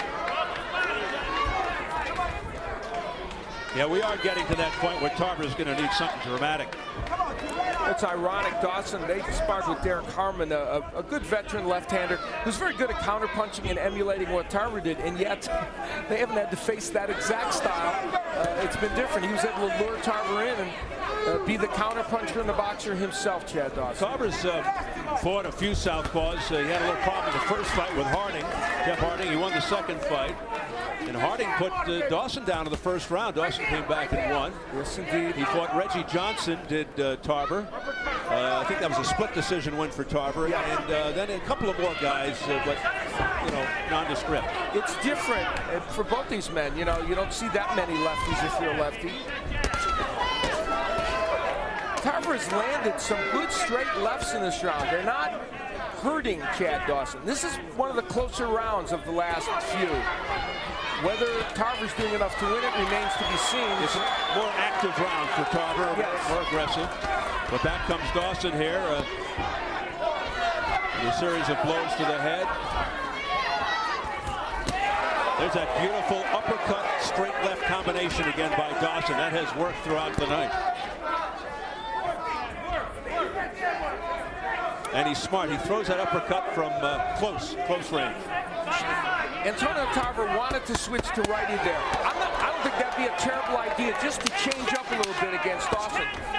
Wicked body work here. And then the left uppercut to the chin. Right on the point of the chin of Antonio Tarver. Let's go over to Karen Bryant. Karen. All right, thanks very much, Steve. I'm here with Floyd Mayweather Jr. Now, Floyd, who did you like coming into the fight tonight, and what do you think of the action so far? You know, Antonio Tarver was my Olympic teammate. Chad Dawson worked with my dad. And Chad Dawson is one hell of a fighter, and Tarver's a good fighter. I'll just come to see a good fight tonight. Is anything surprising, though? Because it is a pretty good fight, but kind of one-sided. Well, right now, I think, Chad Dawson is pound for pound the best fighter in the world. As of right now, I feel that he's underrated. He really don't get the credit that he really deserves. I think he's the best fighter out there right now, pound for pound. All right. Well, you don't look like you've let yourself go in retirement here, so you getting inspired? You want to get back up in there? No, I'm just here to, just to support young fighters like Chad Dawson and all the fighters that's out there that's fighting right now. They got mixed martial arts that they showing on Showtime. So many big fights out there. I just wish all the fighters nothing but the best. So you're staying retired? Oh, absolutely. All right. Well, thanks for joining us, Floyd. Enjoy the fight. Steve. And not a bad dancer either. Yeah, he did a pretty good job. Round 10. Thank you, Karen. A lot of boxers in, Winky Wright, Paulie Malignaggi in the house, and of course Floyd Mayweather Jr. to see this fight. Oh, look at Dawson going to work here, all over Tarver. Tarver did switch to righty momentarily, and guess what? Not a great idea. I thought it might be an interesting idea, at least to switch up. Didn't work. And nothing seems to be working for him. He alluded to Tarver. He was his Olympic teammate in the Olympic Games and didn't win the gold medal, but was a great amateur, Antonio Tarver, and now looking like he's toward the end of his professional career.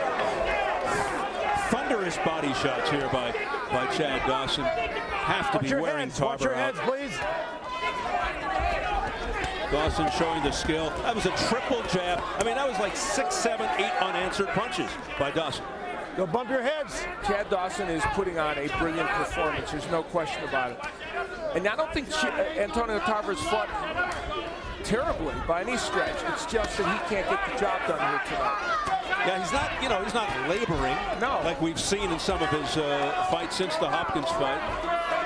He's hanging in there. And he's thrown some good punches and even some good combinations, but it's just that Dawson's volume, speed, and in some cases power has been too much. Watch your heads. Don't bump your heads. Well, Tarver trying to test the will of Chad Dawson, but he can't get anything going. What a left hand by Dawson. There's almost a, I don't want to use the word arrogance because that's not really the right word. Super confidence, if you will, about the way Dawson's fighting right now. Letting Tarver come in, do what he wants, and then says, you know what, I'll just turn this around whenever I feel like it. And certainly, by far, not in awe of the environment. His biggest fight. Nothing low. Oh, look at that. The uppercut straight through the guard. Everything pushes Tarver back.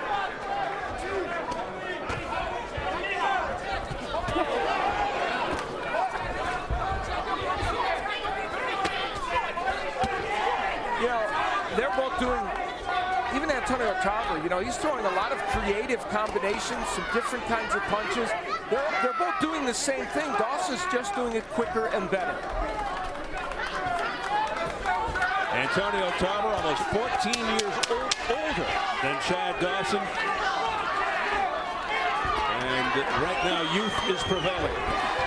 Back comes Dawson, non-stop. Well, how about another interested spectator? There is the Raging Bull, Victor Archinian, the current IBF Junior Bantamweight champion.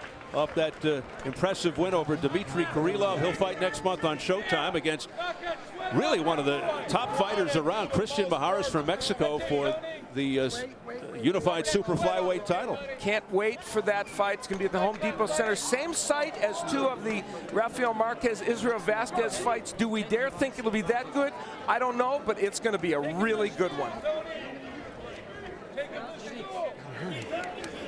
Sit down. Nice slow deep breath. You got to hurt this guy. You too locked in. Bend the body. No, okay. I hear you. That's what I'm saying. We only got 2 rounds to do it, man. We got 2 rounds to do it, man. Well, you sense the urgency, of course, in the corner with Jimmy Williams in the face of Antonio Tarver. And, Tarver just said, I hear you, man. But it's tough. He has tried to hurt Chad Dawson. He's hit him with some pretty good straight left hands, some decent uppercuts. They've not been able to get the job done in terms of really hurting him. Round 11, what is known as the championship round. This for the IBF light heavyweight championship. You know what is interesting? We're in round 11. Tarver, the 39-year-old, soon to be 40, his punch output is good. He's throwing a lot of punches, but he's just not landing as many or as effective as Chad Dawson is. And you see the record past the 10th round. Both these men have gone there. Tarver, obviously more experienced, gone there more times with a not quite perfect record like Chad Dawson. Tarver having a good 11th round. Dawson's kind of allowing it again. But we expect Dawson to come out with a flurry like he has. Dawson going 12 rounds, his last fight. Also with Adamek and Harding. There's a look at press row. And the gap is widening. According to the judges, after 10, Dawson's leads continue to grow, and it's now a unanimous decision. I have it 98-93, so I'm right in the ballpark. I may have an even round. 8-6 and 6 points.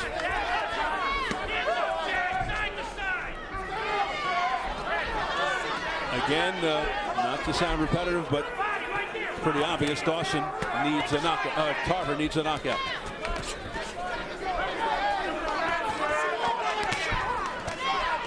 Unless the judges here are seeing a completely different fight. Now this round has been a good round for Antonio Tarver. We mentioned earlier how Dawson late in the Adamic round. Adamic fight was stunned. Glenn Johnson also had him a little trouble later. But Tarver hasn't shown the ability to hurt him so far in this fight. But Tarver does have power. The official judges Max DeLuca from Tustin, California, Dave Moretti, Las Vegas, and C.J. Ross from Las Vegas. Dawson may have given away too much of this round to still win it unless he lands a lot of big punches. He's hitting Tarver here towards the end of the round with some very hard shots.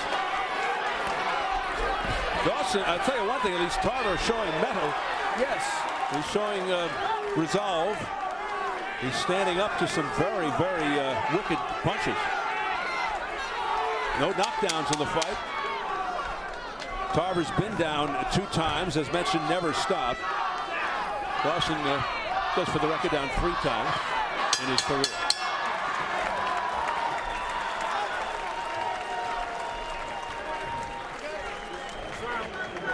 Hey, last round. All right? Talk to me. Last round. Last round. Be careful. Hands up. If you're inside, Chad, dig to the body. Don't give him this round. All right? Don't give him the round. If he comes, let him come in. You stop, bend them legs, and dig to the body. This is the last round. 30 seconds. Okay, let me get one.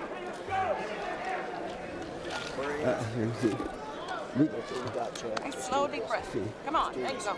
Yeah. We got to knock him out to win. You know that. Rest. Well, I was waiting for Jimmy Williams to say that, and finally, seconds before Tarver stands up, he whispered in his ear, "You got to knock him out to win." And prophetic words in the corner of the Dawson with Eddie Mustafa Muhammad telling him, you know, don't make mistakes and don't give him this round because you never know, you know. And he has given 1 or 2 rounds away, Chad Dawson.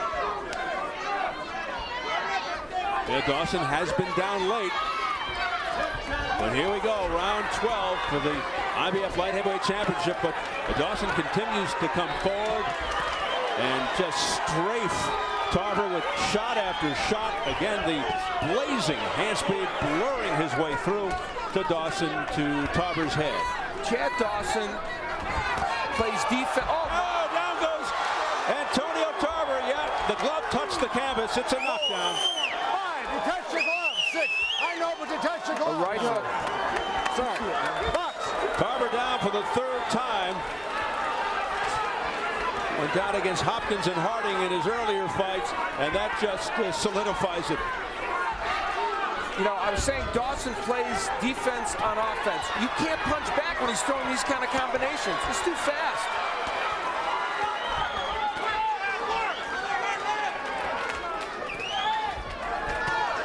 What a superb performance by Chad Dawson.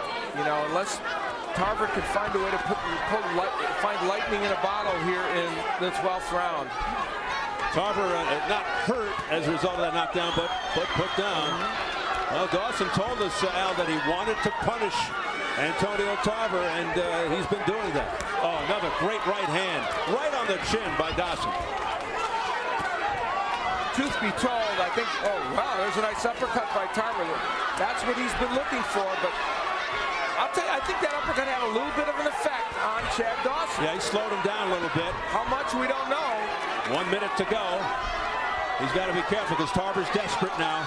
Tarver got his attention. It's very late in this fight, but he got his attention. I'll tell you what, Dawson's a fan fighter. He's a crowd pleaser because he could be laying back and hiding right now. But he's coming forward and engaging Tarver. Both men deserve credit. Dawson engaging and Tarver at 39 still pumping away in round 12 and making a few things happen. An exciting one-sided fight. Yeah, that's exactly right. Close round here, though. Pretty good entertainment value here. Final 25 seconds. Look out.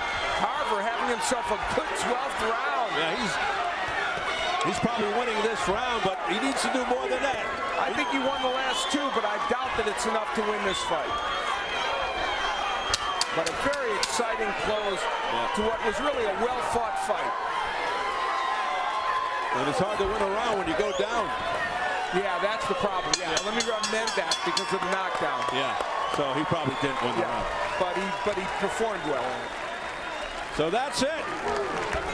And Mrs. Dawson with a big smile. Great. All my fans, I love you, New Haven. A shout out to New Haven. Mike Criscio, his manager, with a big embrace. Just a brilliant performance by that young man. And nothing to be ashamed of for Antonio Tarver at all. You check that nigga all over that fucking ring. Caught him good, Chad. That's my mother, sir. Let her in there. Sorry. That's my mother. Let me get that glove off my We got 3 down, 1 more to go. You did good, baby. So Chad Dawson getting hugs all around from his entourage. What an outstanding performance by this young man. All smiles. Well, in a round that otherwise he had some trouble in, Chad Dawson scored a knockdown in the 12th round. It came courtesy of actually a right hand, a right hook, and that had been a punch that he had landed repeatedly. And it brought an interesting reaction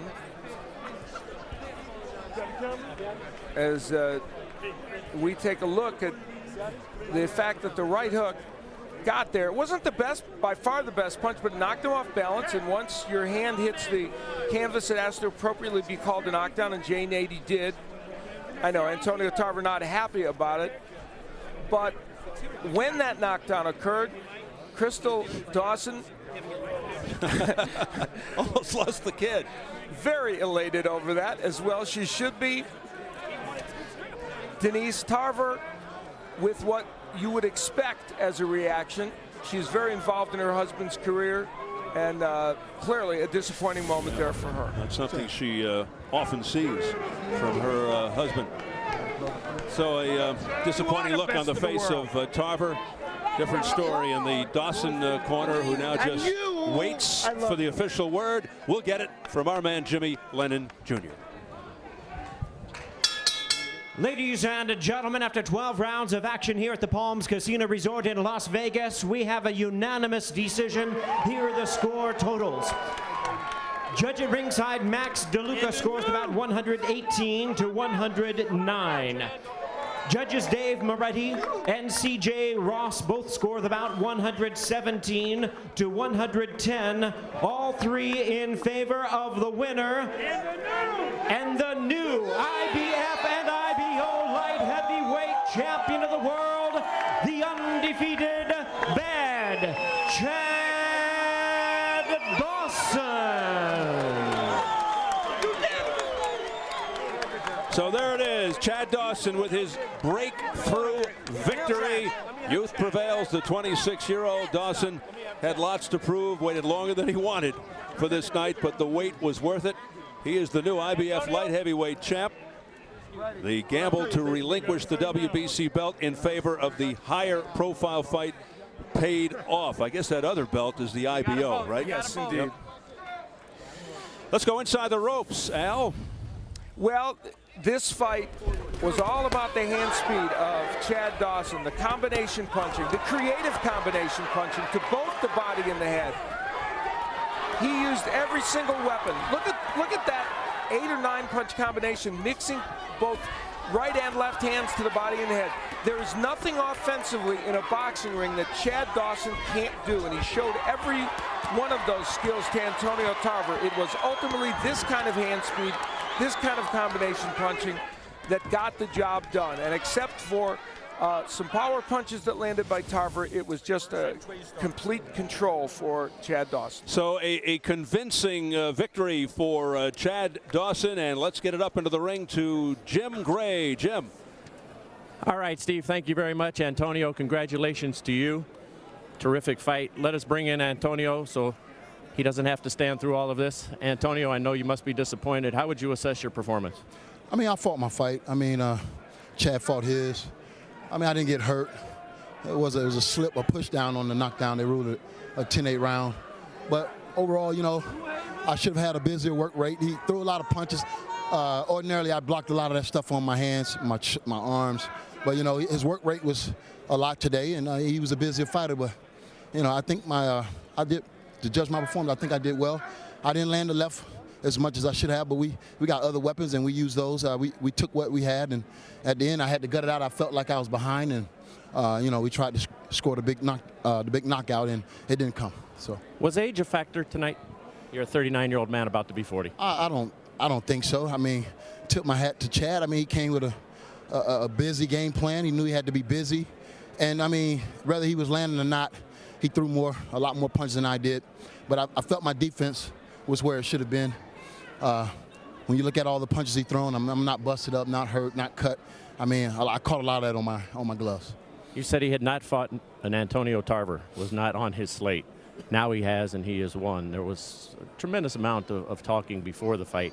Antonio, you said you didn't regret it before the fight, but you said you couldn't carry your jockstrap. Would you like to amend that now? I'm not going to amend anything I said. I mean, that's how I felt coming in. I mean, I have no apologies. I'm not apologetic about anything.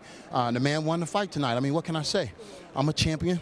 I've lost before, and you know, we'll see Is there a different amount of respect though now after fighting him than there was before?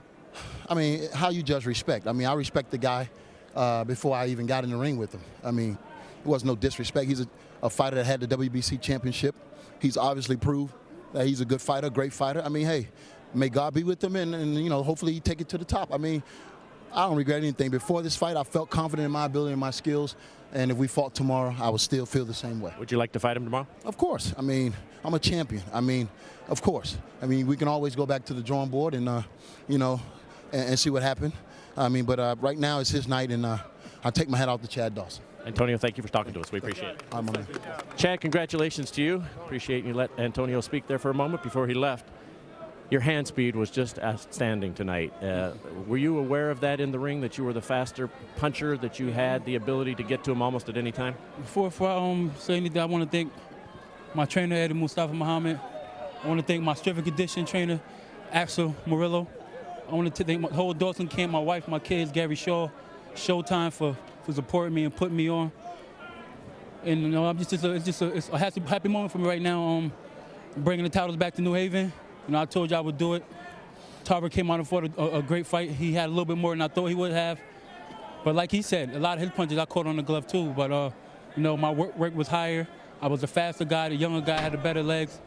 You know, and I'm the champion now. You said that he got underneath your skin and that he was a bully to you and you were going to punish him and teach him a lesson. That's what you told us in the meeting. Mm-hmm. Was that on your mind during the fight? No, that wasn't on my mind during the fight.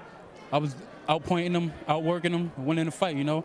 Our motto is one round at a time, and we did it one round at a time. Chad, Floyd Mayweather Jr. said during the fight that you're the best pound-for-pound fighter in all of boxing, which is, you know, it's a tremendous compliment, particularly coming from a man who's retired for the moment. But what would be your reaction to that? Are you? I mean, he gave me a call in the locker room. I talked to him in the locker room on the phone. He called me. He told me I'm the best fighter in the world, hands down, and just go out and fight my fight. I'm a better boxer. And he told me, just be you and fight. And know it's a boxing sport. It can go any way. Anything can happen. It's a gladiator sport. He told me that in the locker room. And just to get a call from Floyd Mayweather to big me up and tell me that I'm a great fighter, man, that was a big confidence booster for me. You know, I was thinking about that all in the locker room, you know, and I know I had to come out and get put on the show and show everybody my boxing ability, use my jab, my hand speed, my legs, and win the fight. Chad, congratulations to you. You did your talking in the ring. Eddie, Gary, thank you very much. Congratulations. A wonderful night for you. Thank you. All right. Steve, back to you now. All right. Thank you very much. Thanks, Jim. Let's see how the scoring went for Tarver versus Dawson. We'll first take a look at the official judges' scorecards. I thought you looked good on that shot. Oh, thank you. Yeah. Here we go. Max DeLuca, Dave Moretti, C.J. Ross, they all had it one-sided. The most one-sided was Mr. DeLuca. Yeah, I thought 117-110 was within range. Could have made it even 1 point closer, but clearly a big win for Chad Dawson. And we'll take a look at press row's scoring. Jeff Haney had only 1 round to Antonio Tarver. He had it the biggest disparity, 119 to 108. So they just about saw it the same way as the official ringside judges. All right, is Chad Dawson the best light heavyweight out there right now? Well, if Floyd Mayweather is right that he's the best pound-for-pound fighter in the world, I guess he's got to be the best light heavyweight. Brilliant performance by Chad Dawson. And I'll tell you, it says two things. One, tells you how good Glenn Johnson is, because he fought him to a standstill in the last fight, and Antonio Tarver has nothing to be ashamed of. He did a very good job in this fight. Chad Dawson was just better, and he is a brilliant young fighter. No question about it. In the heavyweight fight, how ironic. You remember Vitali Klitschko quit on his stool against Chris Bird after the 9th round. Now Peter quits on his stool in the end of the 8th round against Vitali Klitschko. Boy, talk about a comeback story. Who would have ever thought after almost a 4-year layoff, Vitali Klitschko could come back and be so precise and so surgeon-like in the way he beat Sam Peter. It was a brilliant performance. You can owe some of it to the fact that not the best performance by Peter, and defensive liabilities certainly he has, but still Klitschko was brilliant. A very disappointing night for Sam Peter, who hoped he could be the future of that division. And an exciting, entertaining night comes to an end here in Las Vegas. Here's how it officially goes in the books in Germany. Comebacking Vitali Klitschko pulled it off, joining his brother Vladimir as the only siblings in boxing history to hold world heavyweight titles simultaneously. What a story. Dr. Iron Fist dethroned Sam Peter for the WBC belt. And the long-awaited showdown took place tonight, and still undefeated Chad Dawson produced his biggest win, his best win on his biggest stage to dethrone Antonio Tarver. And for more information on upcoming Showtime sports events, we invite you to visit our website at sports.show.com. That's sports.sho.com. That'll do it for another edition of Showtime Championship Boxing. Hope you enjoyed it. See you on November 1st. For Al Bernstein, Jim Gray, Karen Bryant, Steve Farhood, our entire crew, Steve Albert saying so long from Las Vegas.